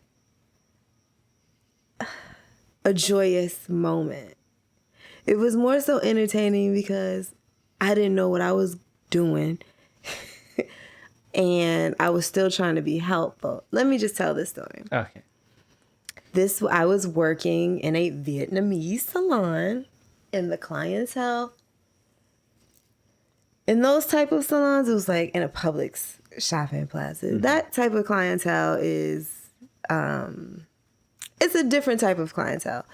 People that usually go to those salons are just like people that are in a rush, trying to get in, get out, get the service. Maybe it's not a regular thing that they do all the time. Maybe it is, but they're moving a little bit more faster than the service that I am now accustomed to providing. Mm-hmm. So this elderly man comes in and he has a caregiver, and he had on like his Vietnam War veteran hat, and he had a walker, and I was with a client, and it was so many other people that worked there that were with clients, so I felt like they were kind of setting me up, like just give just give her to the American girl. So they were like, we're just gonna put him in the water for you, and I was like, oh, okay, I'll be over there shortly. I get over there, and this man smells like urine and beer. Oh, that's a good combo. Like equal levels. Equal levels. Like equal parts, 50-50, 1-to-1, urine and beer. I was like, no worries. He's an elder. I'm going to just put my mask on, which is not uncommon. Everybody had on a mask. We were rocking the masks in the nail salons anyway. Cool. Yeah, before COVID. Put on my mask. I'm going to just try and get back to it. So I asked that man to put his foot up, take it out the water.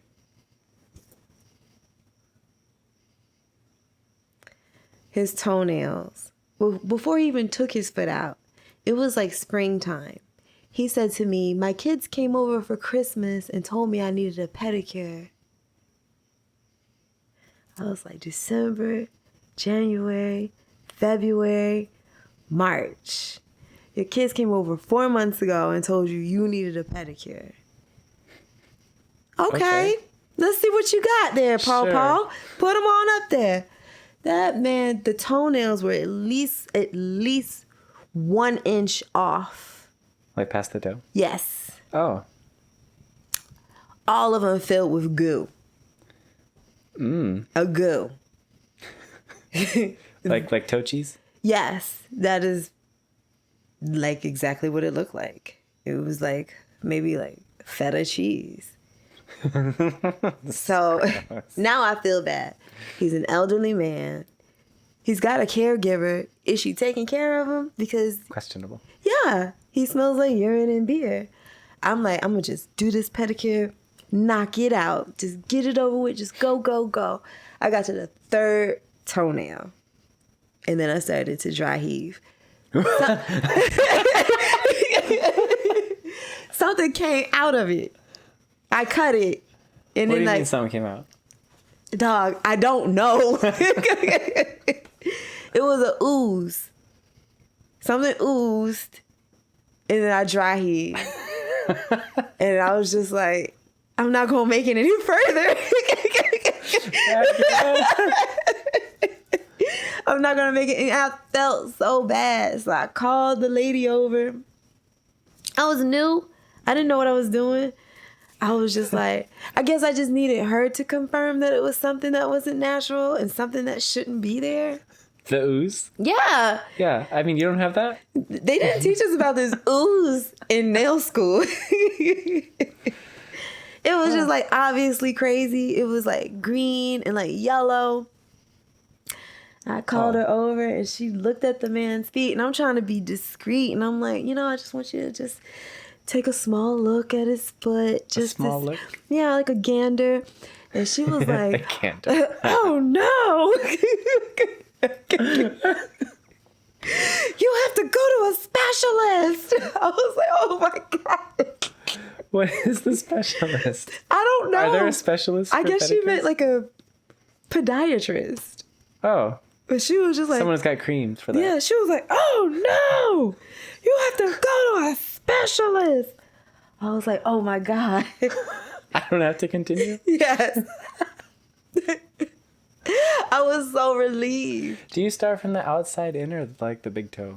I start at the big toe. Oh, so at least the biggest one was done. But not on both feet. He got 3 nails clipped. It was so... And then like some of them were doing like the horn. Oh, are they like hook? Yeah, and they were going into his skin. Oh, that's sad. I wanted to help him, and he still tried to pay me. We asked the caretaker, was she getting a service? And she was like, no, I'm not getting any money. She left, took that man somewhere, came back and got her nails done. Oh. Right. Oh, now you got money. She took that man's money, that pedicure money, that I refused to take. And got her own. And got a full set. That's sad. Horrible. Like I said, not like a ha-ha-ha story, but still like a wow. But then like a ha-ha-ha. Yeah. It was a little funny. It was mostly sad. Yeah, it was pretty... I'm still traumatized from that ooze. So I take it you're not working there anymore. Oh, no. They fired me years ago. I mean, it didn't sound like they were a good fit. They weren't. They were not. And you know, business is probably still booming for them. And that's okay, because I'm rich.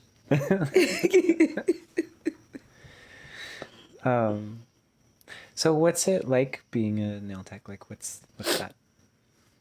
The experience of it. First, you know how you feel like you finally vibe with something that you could do? Mm-hmm. But the circumstances around you kind of make it super hard.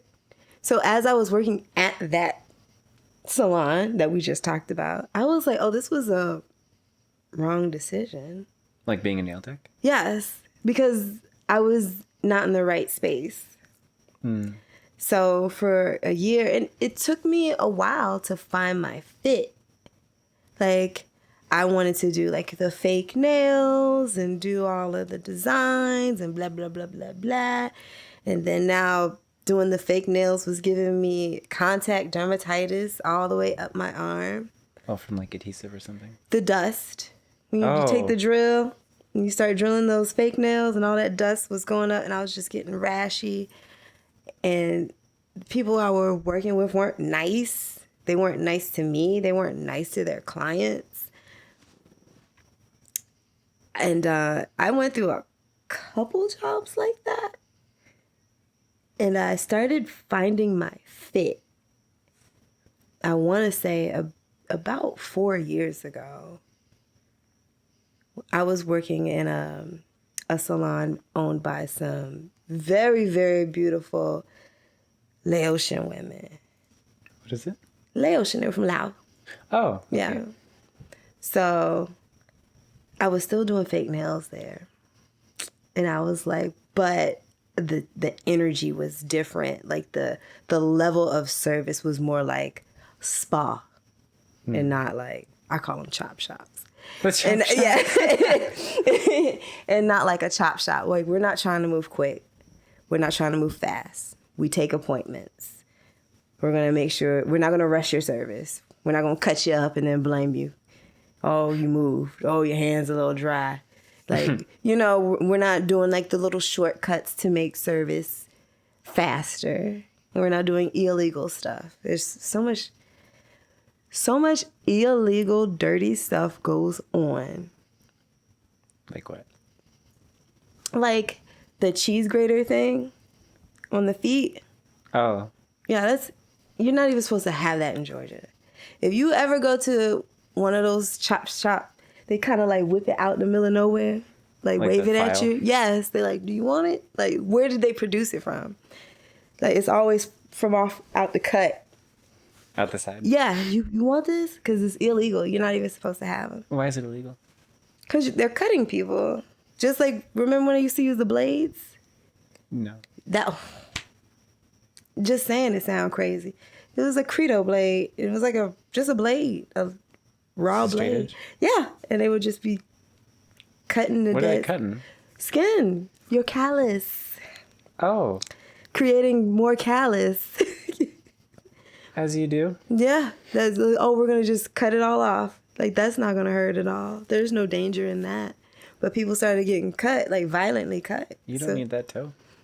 Why would you want all 10 of your toes? There's so many more. Be original. Yeah.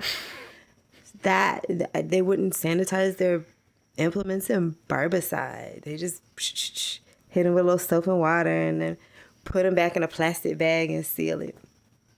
I've seen some ish, man. Like I went to war. It felt like it. But like, this is the type of stuff I'm seeing in those types of salons. I'm not saying every salon is like that, but I have been in some salons where they want to reuse the paraffin wax. Like, legit take it off somebody's foot, spooge it back into the bag, and then spooge the bag back into the paraffin wax container. Oh, is it that expensive? No. Then why? You tell me. They just doing stuff just to be doing stuff. I know you saw that lady on Instagram washing the foam flip-flops at the laundromat. Like the ones they give you when you get the pedicure? To-go pedicure sandals. Yes. Standard. Right. So that stuff is gross. And the salon with the beautiful ladies from Laos, they weren't like that. I was like, oh, so it can be clean. Not ridiculous. Right. And it can be regular. And customer service can be great. And the team morale can be high. Oh, God.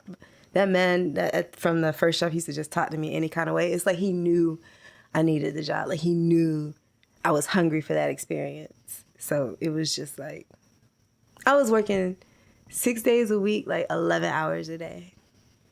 Like, if somebody would quit, he'd be like, you're working 6 days now. And you're like, yes. Great. Why would I want to rest? Yeah. Like, that was my life for like 9-10 months. And then I ended up correcting them on talking to me real crazy in front of people. And then I was pulled into the back at the end of that pay period and was told that I'm getting a lot of customer service complaints. So they needed to let me go. Oh, they just corrected you on correcting them. Right. Although, there wasn't nobody complaining. It was just something.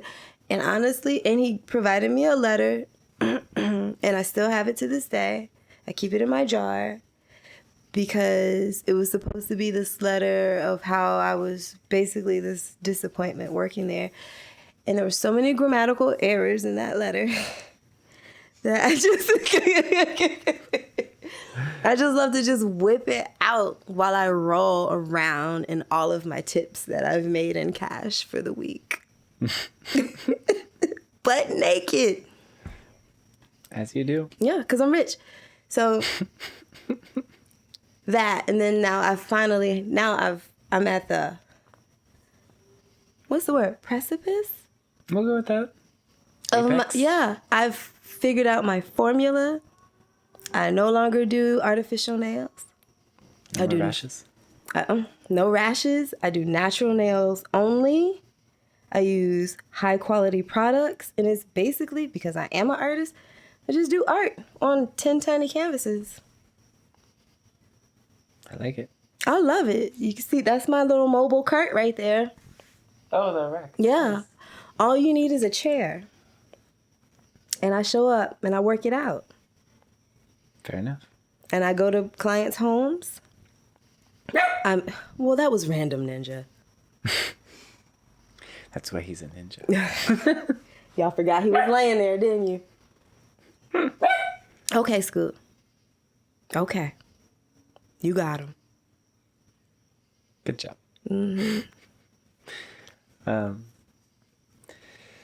So I'll ask something, and it's only if you want to answer. Mm-hmm. What is the most difficult thing you've had to overcome? Being myself. Being myself after dealing with the death of my dad and my brother, as they died back to back. And I lost 3 other people that were really important to me around about the same time. I lost a dear friend of mine. I lost my god brother. Somebody else was wedged in there, I'm sure. I try to... Ninja! You coming back? See, this is why you need to go to the room. So, in dealing with that, on top of what I had mentioned earlier about my dad not really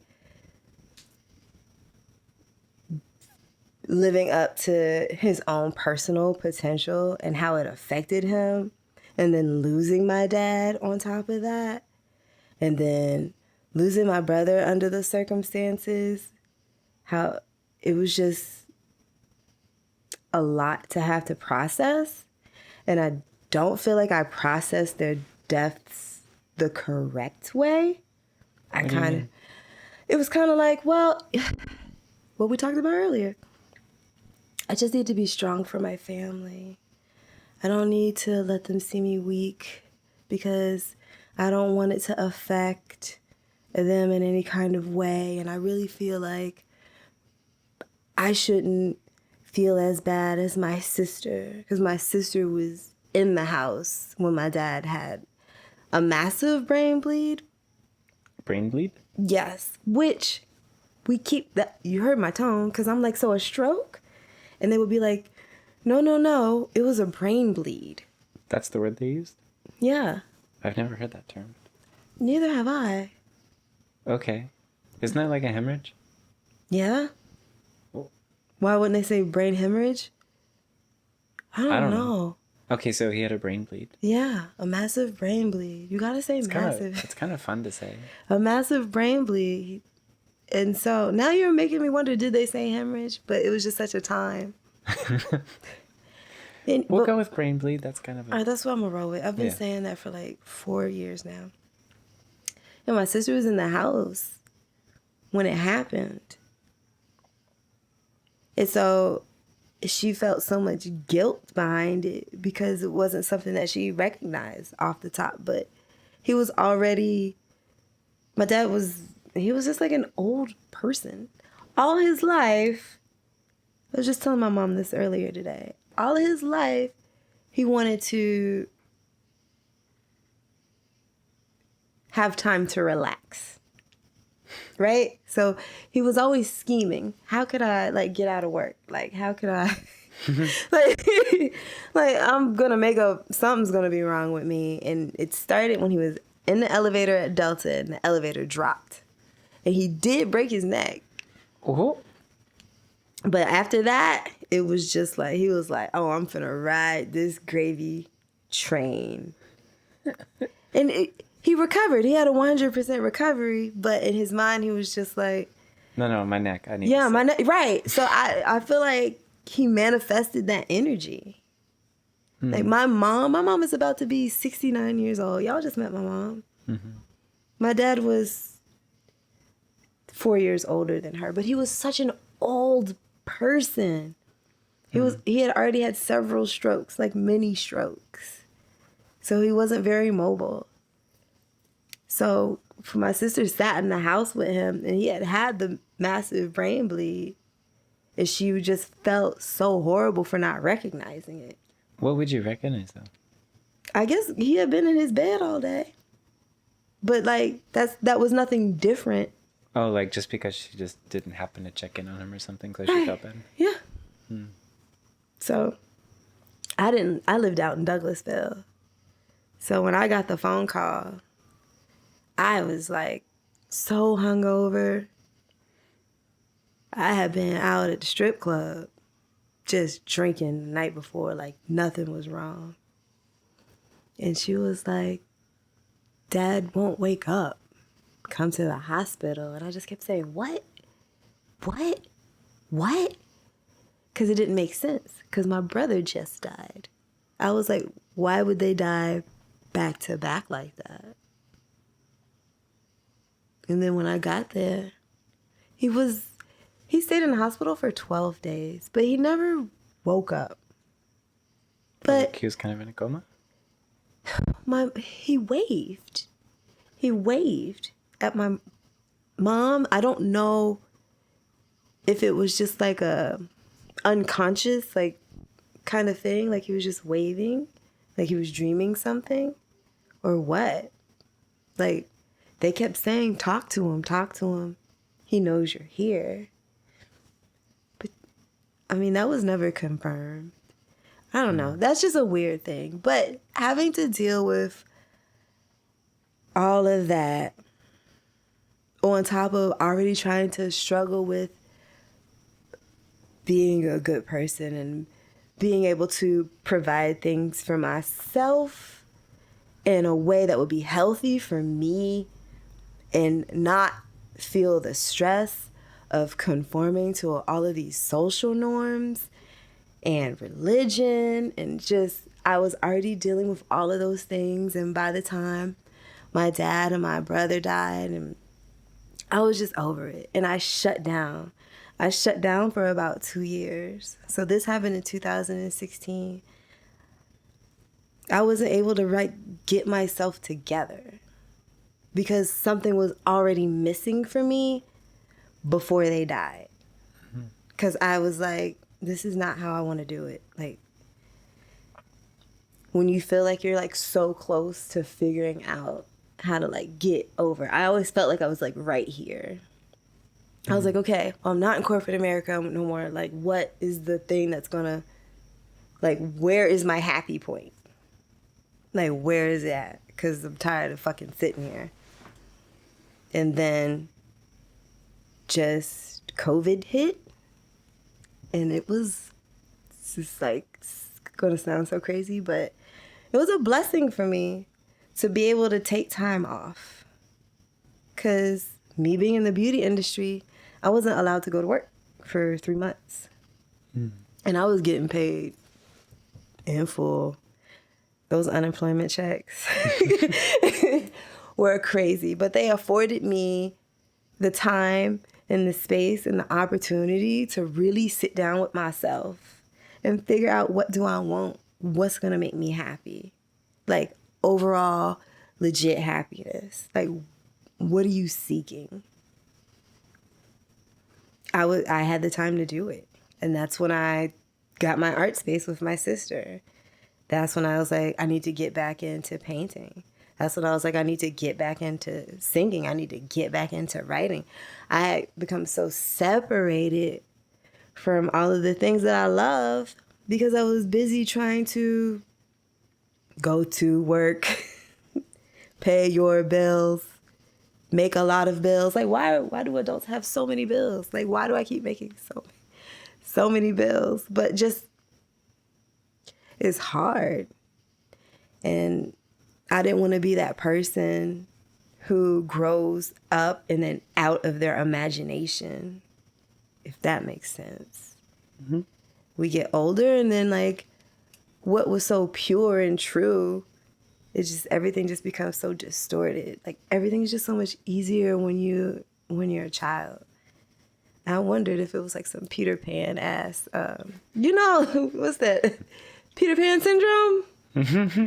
But I'm hella responsible, so that's not it. So I just felt like it was just not necessary for me to be unhappy. It was just like not necessary for me to be able to live my true self. Yeah. I mean, it's tragic, the amount of people that died, especially the ones that died for really no reason, just because of not handling a situation. But at the same time, I think just like what you said, like COVID, when does life ever give you a break that long? Never. This is the really first doesn't. time. So, and it might be the last for a lot of people. For be. a lot of people, it was the last. So what an opportunity to figure out, really just to take time with yourself and see how to make this one in a good place. That's all I wanted to do. I was like super thankful for that time. I don't know if I'll ever really get that much time paid in full. I mean, who knows on this farm? That's very true. You're right about that. I don't need to get paid to be out there, though. Just let me go. You're paid in bees? I'm paid in bees now. I'm paid in, like, energetic wealth. Mm-hmm. I just made that up, and I feel like it sounds really nice. Go for it. Yeah, I'm going to put that on some T-shirts. There you go. Energetically wealthy. Mm-hmm.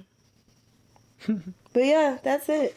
So that was the getting over that and that transition. Yeah, that transition. Oh, therapy. Therapy? Yeah, you got to get in some of that. Yeah. Therapy's working wonders for the kid. So it's wild how I grew up always being a unique individual, yet and still I would still struggle being a unique individual. Why is that? It always felt like really like I was being judged. And I mean, who isn't though? You know, I think I just put so much hyper concern on me because I know I'm going against the grain. But everybody is judging everybody.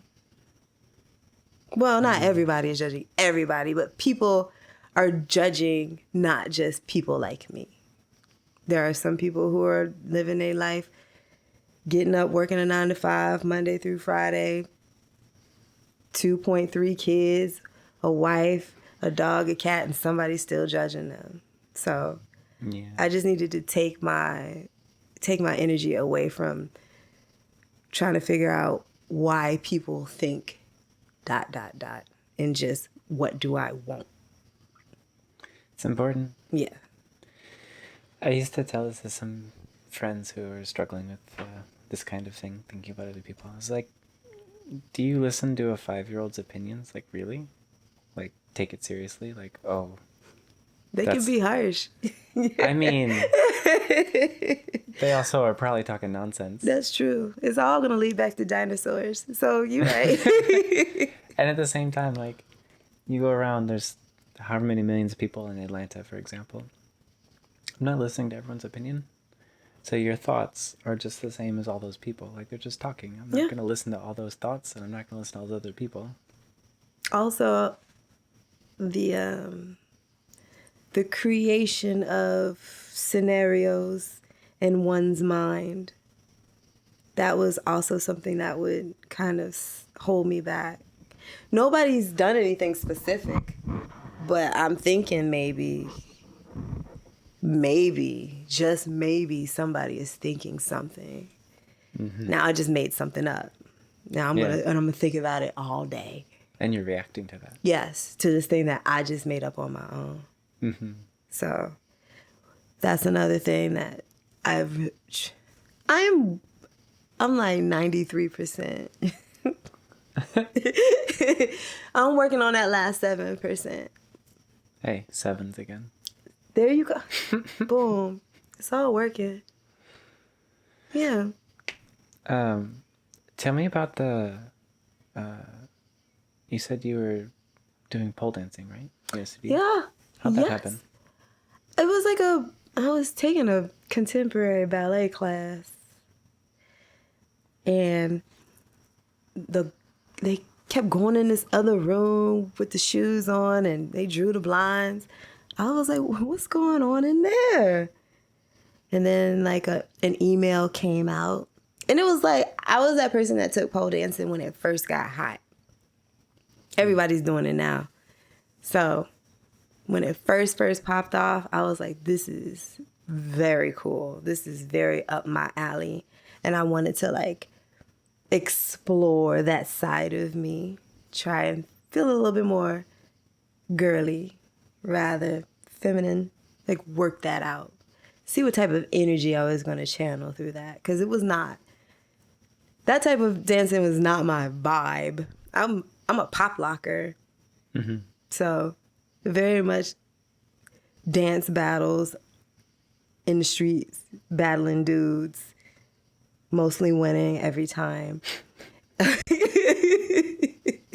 That was my vibe. When I look back on my life, I do kind of see why most people thought growing up I was just like a little lesbian. But either way, I was still winning all those dance battles. Mm-hmm. I just wanted to just try something sexy, I guess. It turned out cute. I've owned a dance studio for like 3 years out in Douglasville. What's that look for? Douglasville wasn't ready, but it don't even matter. It happened. It was a great experience. It was my baby. It was my first business.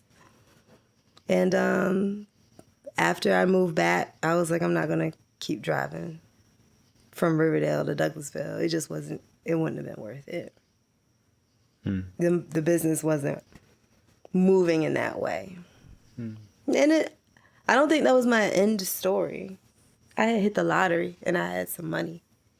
So that's what I ended up doing with the money. Starting a business? Yeah. I mean, that was the best way to invest it. So, but it wasn't just pole dancing. You said you had silks and stuff. Right? Aerial silks. Mm-hmm. Pole dancing. We did it all. Twerk. Mm-hmm. Yep. And what about your son? What about him? I mean, you haven't talked about him yet. My sweet prince. My baby boy. He is 22 years old. He is his mother. He steals my swag, Heath. I was trying to come up with a more articulate way to say it, but I can't have nothing cool to myself. He wants to be just like me. We have the same hair color. We have the same piercings. And I remember him specifically telling me, I would never want a tattoo. He is like trying to get there. He's like, I want my neck tattooed. And I was like, no. I know what you're thinking, because I have my face tattooed, right? But I'm where I'm going to be. Mm-hmm. I'm comfortable in my career. I have locked in a position of income where I'm allowed. He work at UPS. Oh, they might not like that. Well, or maybe they not even that, but he's 22. He's not locked in nowhere. He don't know what he's going to be doing next year or the year after that. He's still very young. He might go through all of these things and decide he wants to be a corporate lawyer. Right? Has he gotten any tattoos yet? Yes. Oh. Nothing above here and then nothing under here.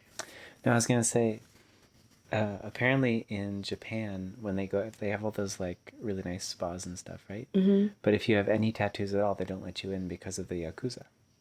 Yakuza? That's like the mafia in Japan. And they have like full, everything that fits under a suit is fully tattooed. So anyone has... Okay, like, now listen, I've heard about this in like movies. Mm-hmm. Okay. Oh, they're real. Dang. But because of that, they just made like a policy, like no tattoos. Period. Yeah, because they don't want to mess with the Yakuza. All right, so I wouldn't be allowed. Probably not. All right. Maybe, it probably depends which spa. I'm sure there's some that do, but... Dang.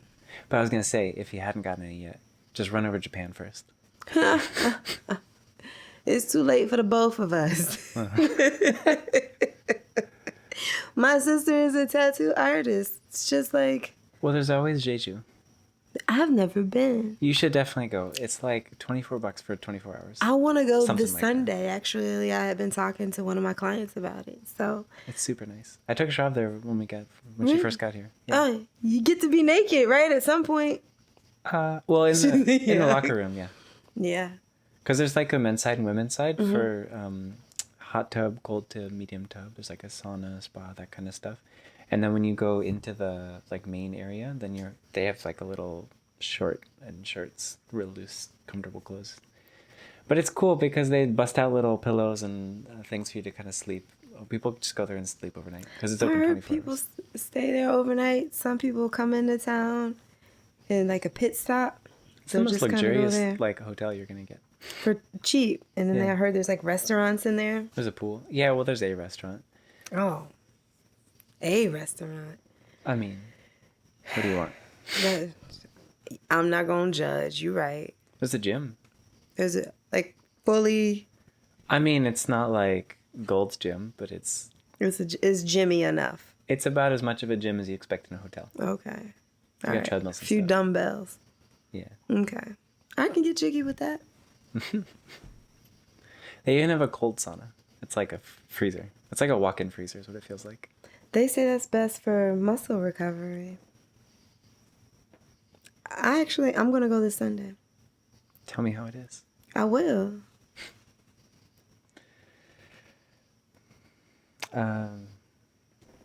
So,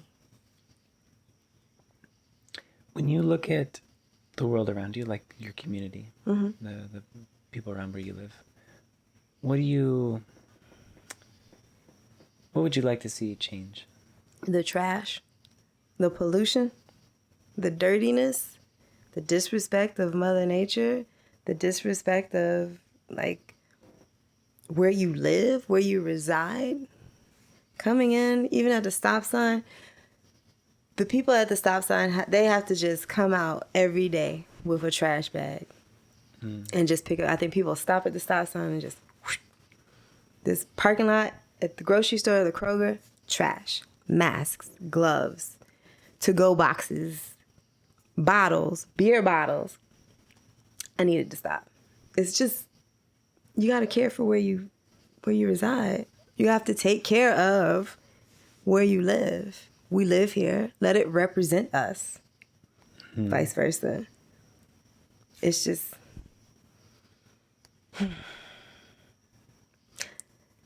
It bothers me. As you can probably tell, yeah, that would be the number one thing. I just need people to value where they live. It's Clayton County. It's Riverdale. People say... Oh, I live in Riverdale. Oh, Riverdale. I'm like, oh. But I just saw a big street art in this little wall of a bridge or something. Yeah, you did. That just got there. Because they trying to tell them. They're not listening. It's probably some trash right in front of that. Right now. It's right behind the Kroger. Go in the Kroger parking lot. It's going to be full of trash. Y'all leave the LA Fitness. Trash. It's trash everywhere. It's crazy. Then I'd like to say that, so the MARTA, there's like a couple of MARTA bus stops. There's no shelter. I'm seeing people sitting in the rain. Some of them don't have seats, so they're standing in the rain. And then why not have a trash can? It's just the sign that says the bus comes here. They're just standing in sidewalks because people walk. Georgia don't have sidewalks though. No. After it got burned down, they built it for cars. They were like, nah, nobody's gonna ever walk again. Horses. Yeah. Streets that's all we need, streets. But yeah, there's just like these newer neighborhoods that are doing sidewalks. But there's no sidewalks here. And you always see somebody walking. All the time. And they throwing their trash on the street. I'd like to see the neighborhood cleaned up. Fair enough.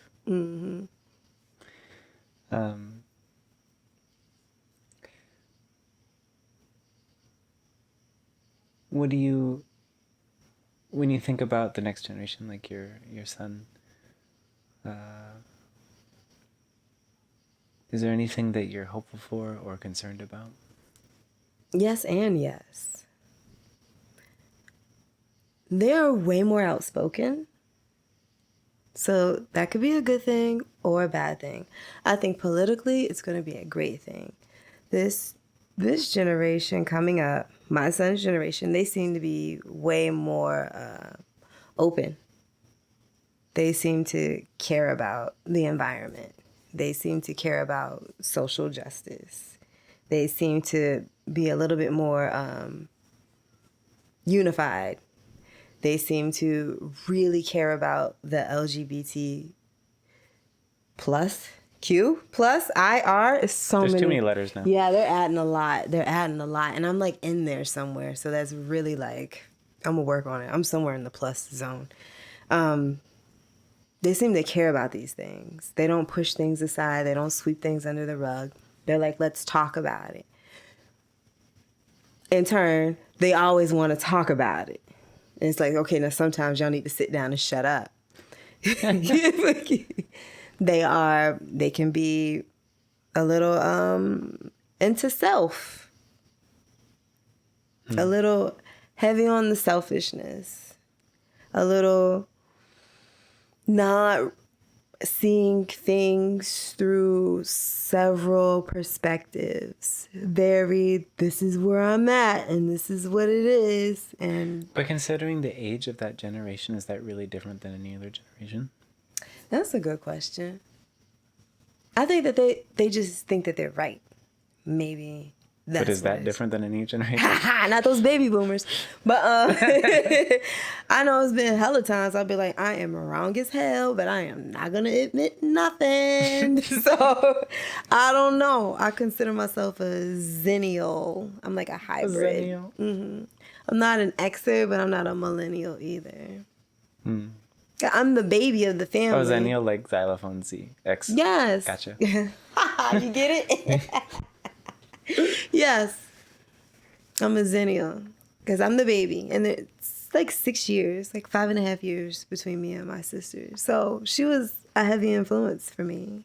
I'm going to add her to the list too with Eartha Kitt and Grace Jones and my Aunt Lola, my sister Kiera. Okay. Tell me about her. She's amazing. She is one tough chick. People think we are complete opposite, but we are not. She is introverted, and I used to be an extrovert, and then I kind of went into my shell. I'm coming back out. I'm coming back out as an ambivert. Ooh. Yeah, you know what that is. Choose your own. Yeah, just whatever. Whatever the situation is, I'll move. I'll shake and I'll move and I'll figure it out. Pop it lock. But people think that I'm funny, and I'm not funny. I just repeat things that my sister says at the house. But they never hear her say it because she don't talk in front of people. I'm not funny. I'm not smart. I'm showing up to these things and they want to talk about like some pipe running through Alaska. I'm just going to repeat something my sister said about it. Because every morning she gets up and she watches all of the news and she watches the Young Turks and she gets on YouTube and she watches every platform that she can tolerate. She listens to a lot of different news now. She's not just doing this biased thing. She's not in the echo chamber. Nah. So she's listening to a lot of views, and she journals it.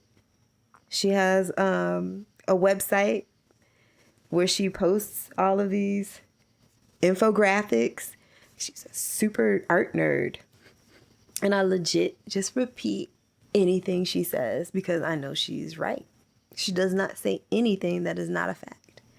Well, she's a Leo, so that would make sense. But you can't say that about a lot of people. She's just, and she would always tell me, hush your mouth. Stop talking so much. You'll know when the time is right. She's taught me a lot of lessons like that. You'll know when the time is right. I'm gonna be like, but, and she'll be like, no. You wait. Your time will always come up. When it comes up organically, it's gonna flow a lot better. She'd wait 2-3 years before she tells somebody something about how she felt. Because she not going to bring up nothing. She going to let it come up. I'll just wait for the right moment. She always waits for the right moment. Timing is everything. And this is the lesson she has been trying to teach me a majority of my life. But I was a hothead growing up. Mm-hmm. They're like, oh, we're going to talk about it now. Which gets me nowhere, right? Right. Yeah. She's taught me a lot of good life lessons in that way. That's lovely. Yeah. Okay, so you were talking about different aspects of like your son's generation. Mm-hmm. So what are the things that you're concerned about? I think with my son specifically, and I've noticed this with his brother, his dad, man.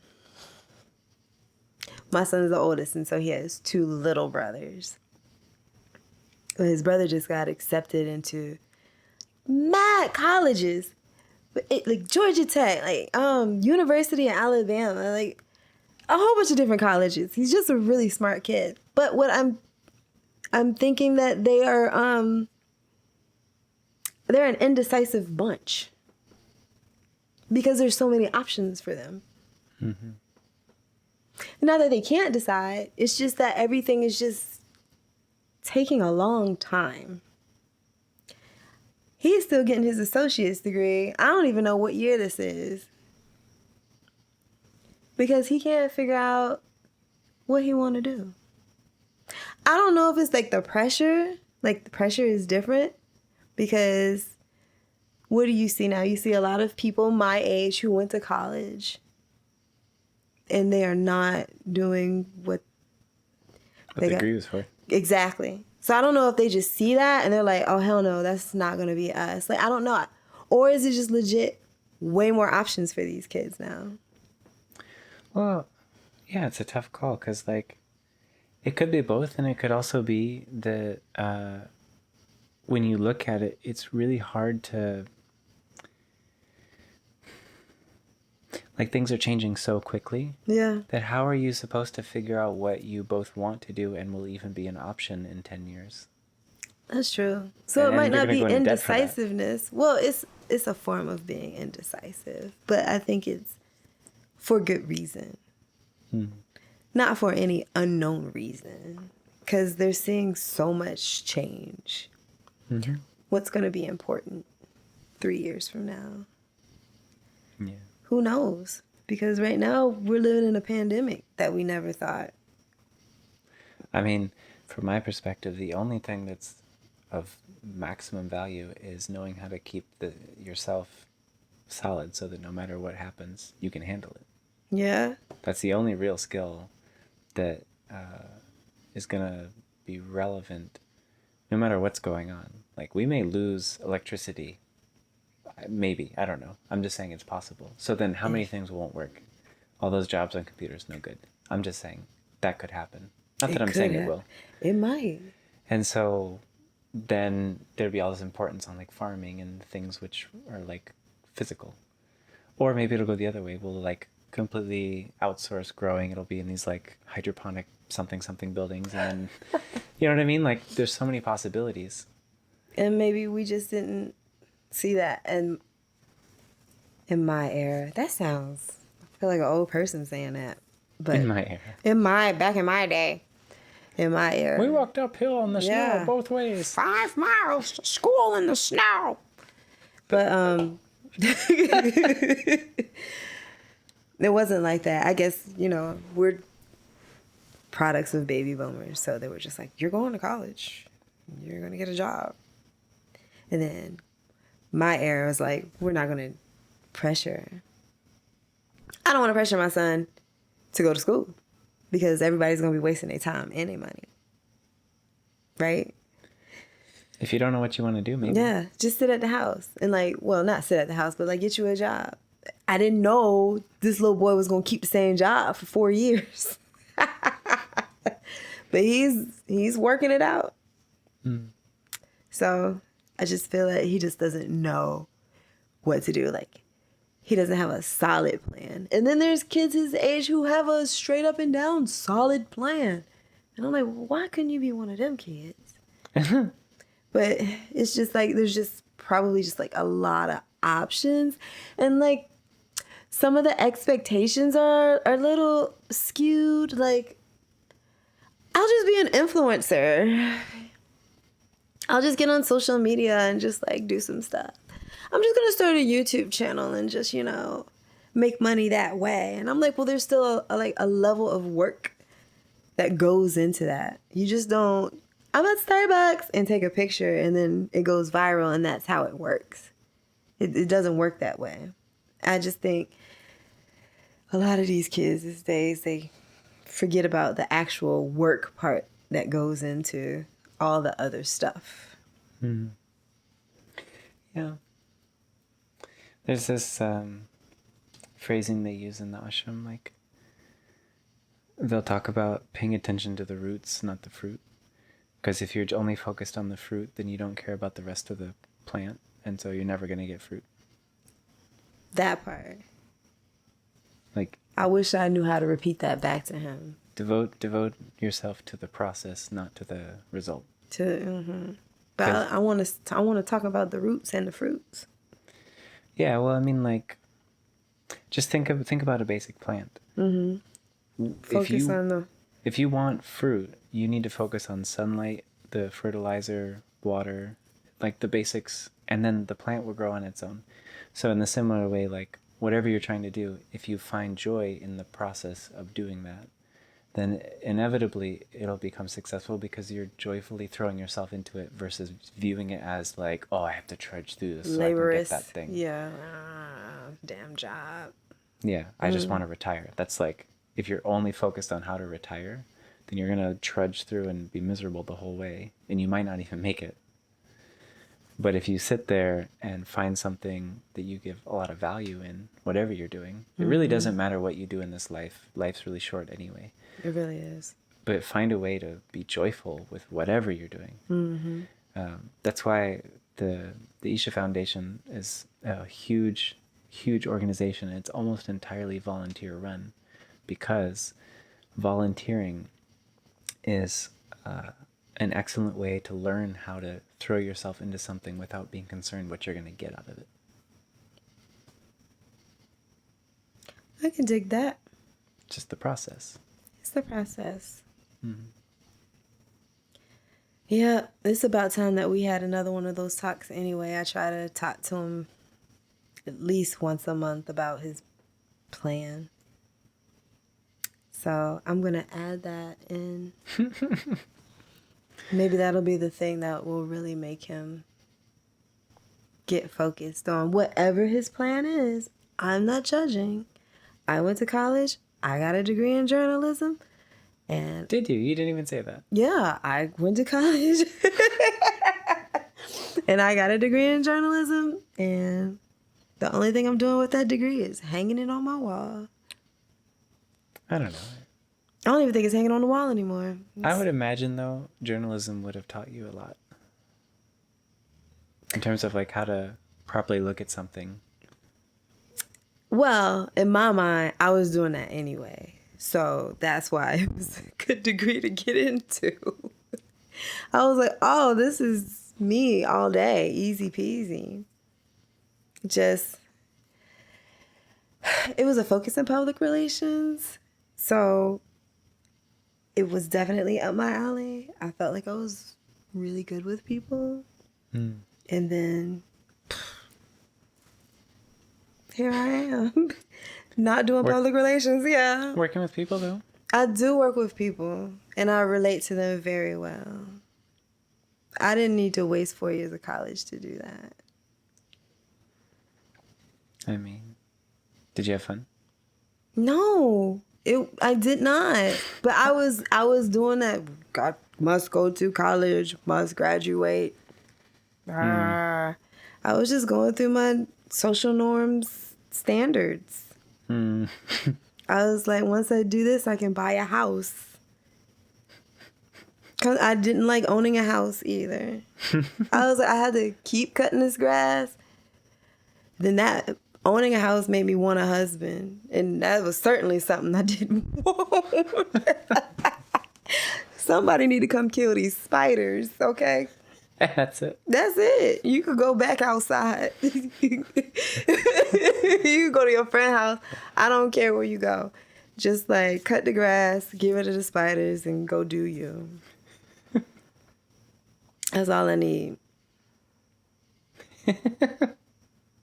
Fair enough. Mm-hmm. All right. So where do you, when you look at just the world around you, what do you see happening in 5 years? Oh, man.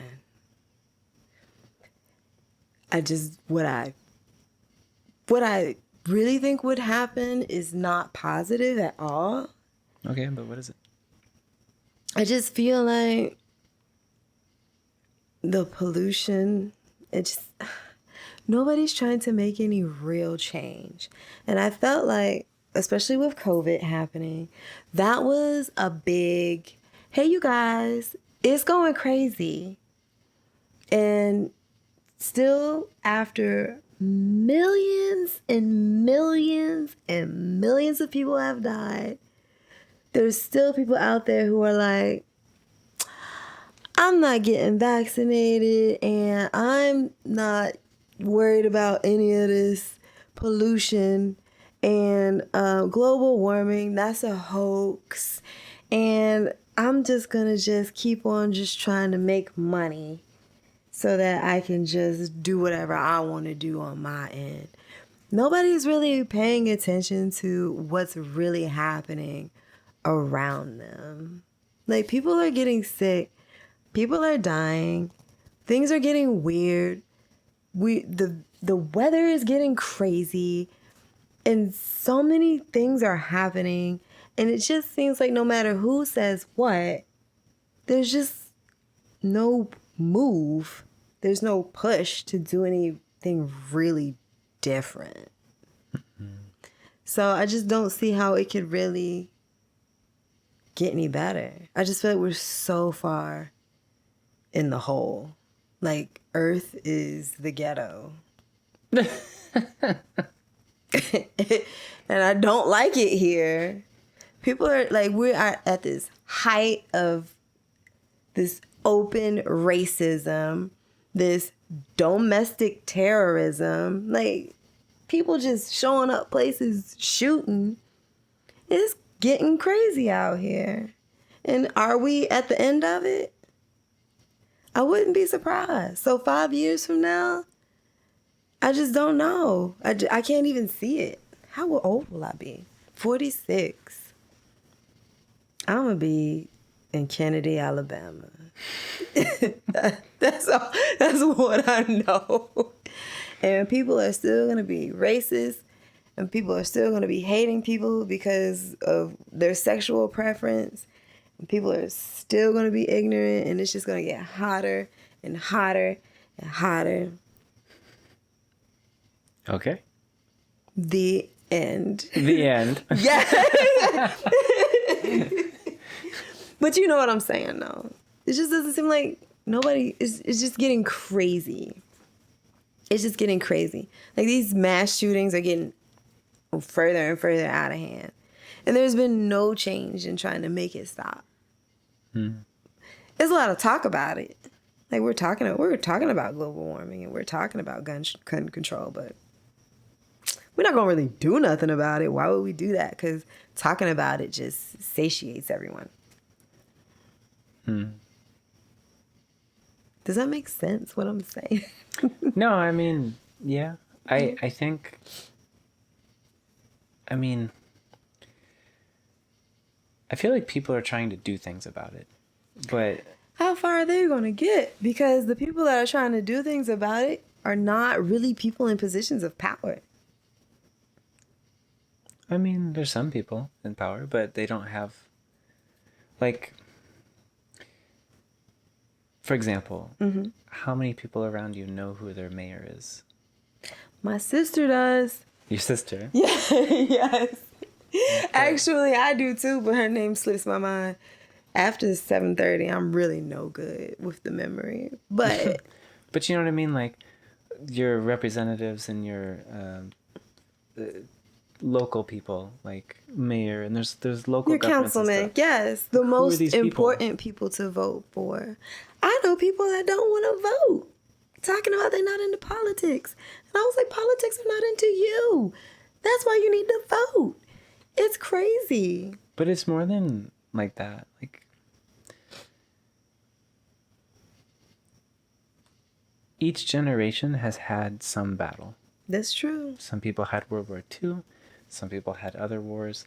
Some people had more local things. Like civil rights stuff. Yeah, but also like in the 70s, the Ohio River was on fire because there was so much crap being dumped in it. So that's where the EPA came from. Gotcha. So like people had to fight for these things, and it's every generation's gonna have it. So I'm seeing a lot of people being motivated to do these kind of things, but at the end of the day, we have a kind of a big opportunity. I feel like, because it was never really possible before to address most of the global issues, like poverty and overpopulation and things like this. Well, I guess that wasn't really a problem for previous generations. It's really becoming one now. Yeah, it's really out of hand. But we have the technology, we have the ability to communicate and organize and do so many things that didn't exist before. So it's possible now. The only question is willingness. Good luck with that aspect. I mean, The ball has been dropped so many times. yeah, but that's because people like to say things like, oh, I'm willing to die for this cause. Mm-hmm. But are you willing to live for it? Are you, like, you say you're willing to give your life for something, but are you willing to actually spend your life working toward that? Because that's what it really takes. Most things don't take you going and getting shot to save somebody. They take you spending your life working towards something that's worthwhile. That's very true. So how many people are willing to stand up and not have turkey today? Like, if you think about the people in the 40s, there was a lot of really shitty things that happened. But when World War II came, they're willing to not have nylon. They're willing to eat meat less. They're willing to grow food in their own garden so that we could fight something that collectively people agreed upon. Like, at that time, they were thinking Nazis are not so great, right? Mm-hmm. So other things, they still did shitty. But at least that one thing, the country for the most part came together, and they're willing to sacrifice a little bit to do that. How many people today are really willing to sacrifice anything? It's not a lot, because there's so much division within. Mm-hmm. There's so much division within. But, I mean, I really feel like if enough people decide not just to die for something, but to live for something. Are you willing to live to make sure that people like your son are able to have a possibility for the future and not just a constant struggle? To make sure they have food and clean water. Right. Like, for me, every generation, we have two goals. Make sure that the planet is at least as good as it was given to you, which we've already failed at. I was about to say, that one's out the door. What's the next one? We can at least do some steps. Mm-hmm. We can at least plant some mango trees so that by the time we're dead, there'll be some mangoes, like that. And the next generation should be at least one notch better off than we were. One notch better off. What would be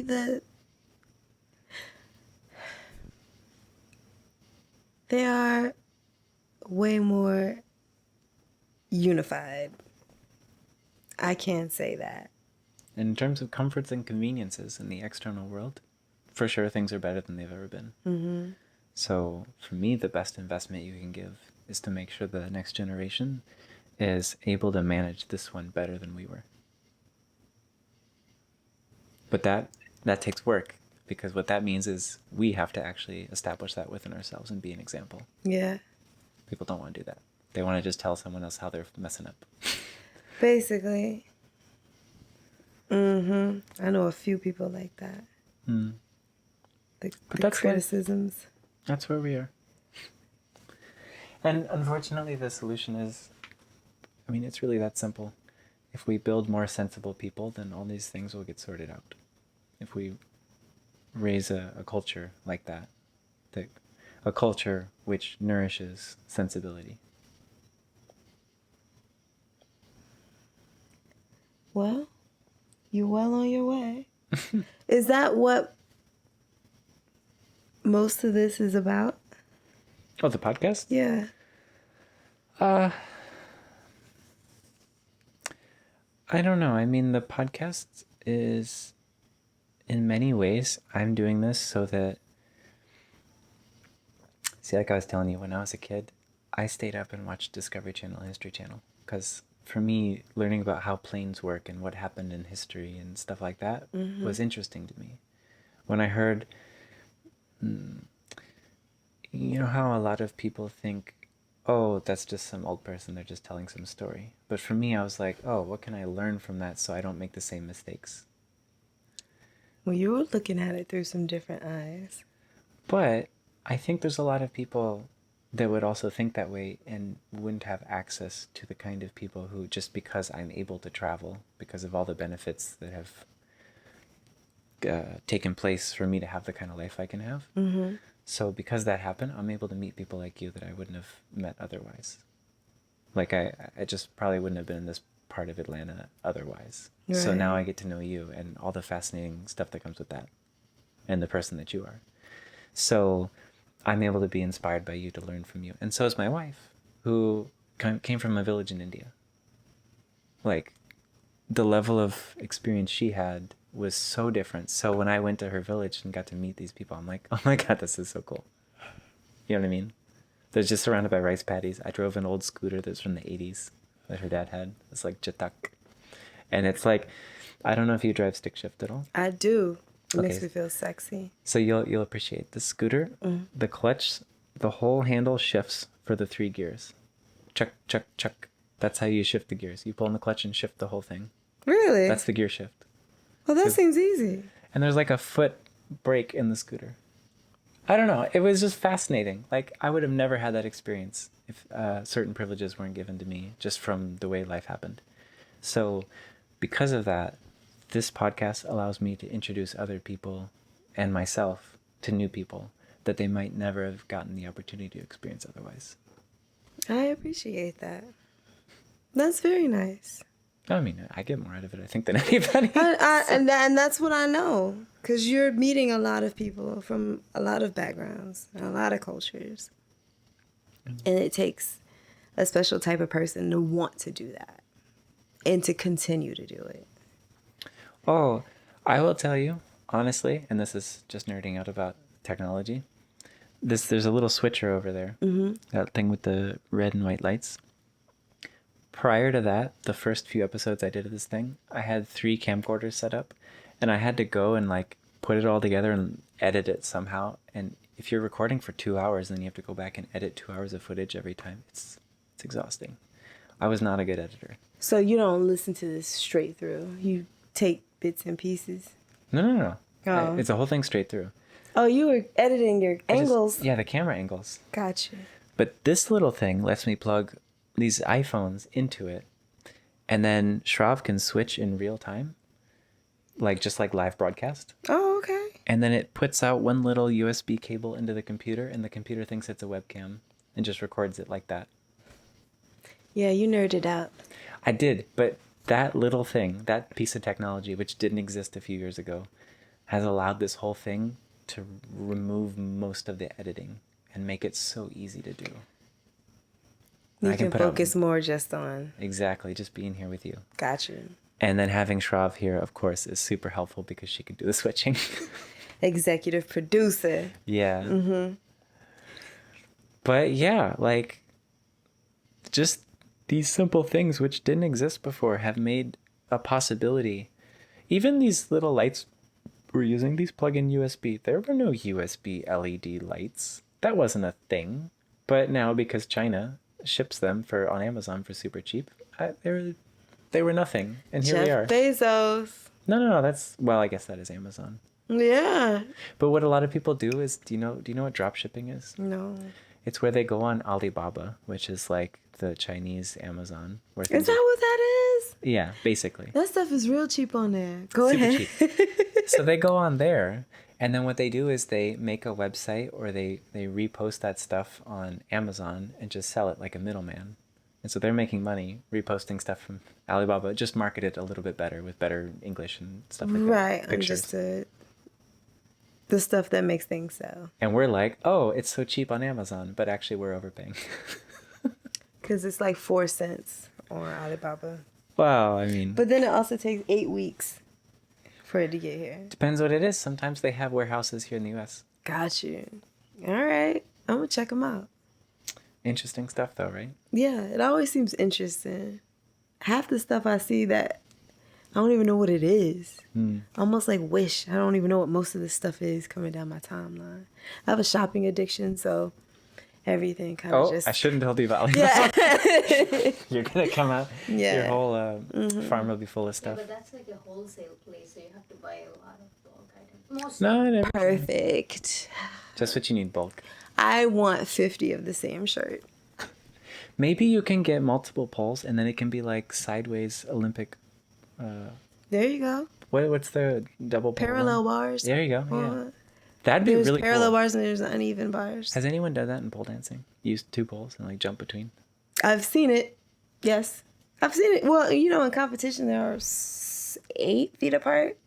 8 feet? 6 feet apart. Yeah, there's going to be one on static and one on spin. On spin? Yes. Spin pole. The pole itself spins? Yeah, the pole itself. That is something a lot of people don't know that are not familiar with it. So when you're seeing a lot of like...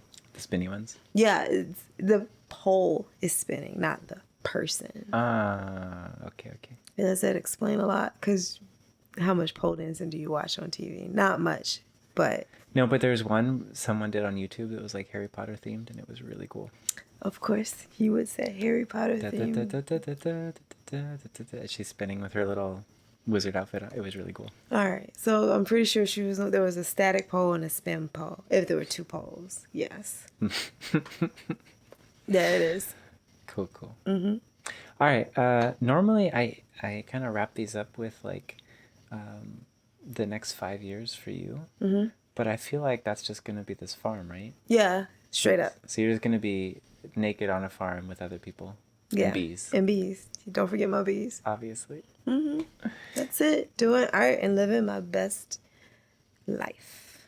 So in that case, do you have any kind of message you'd want to put out? Yes, I do. Tell me. Be true to yourself. Be true to your authentic self. Give your authentic self whatever tools that inner being needs so that you can elevate.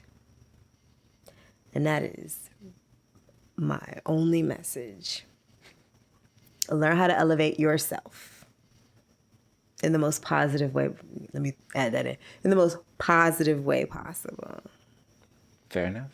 That's it.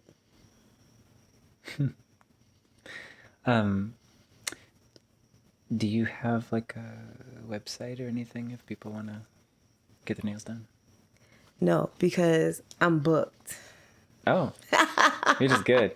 You can't Yes. afford her. You can't though, but seriously.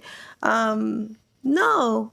And a lot of people ask that and I don't need it. That's good. I'm just so booked and I'm very busy. All right. All you get is this video. That's it. You can find me on Instagram, on my Instagram. Okay, what's Instagram? She_nailed, but I spelled it like my name. So it's NELLED_it.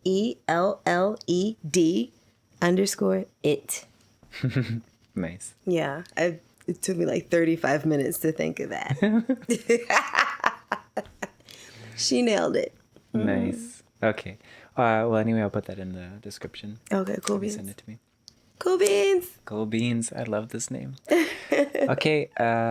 Other than that, that's it for this episode. Thank you so much for coming on. I just can't tell you how much I appreciate it. Thank you for having me. And yeah, on that note, see you next time.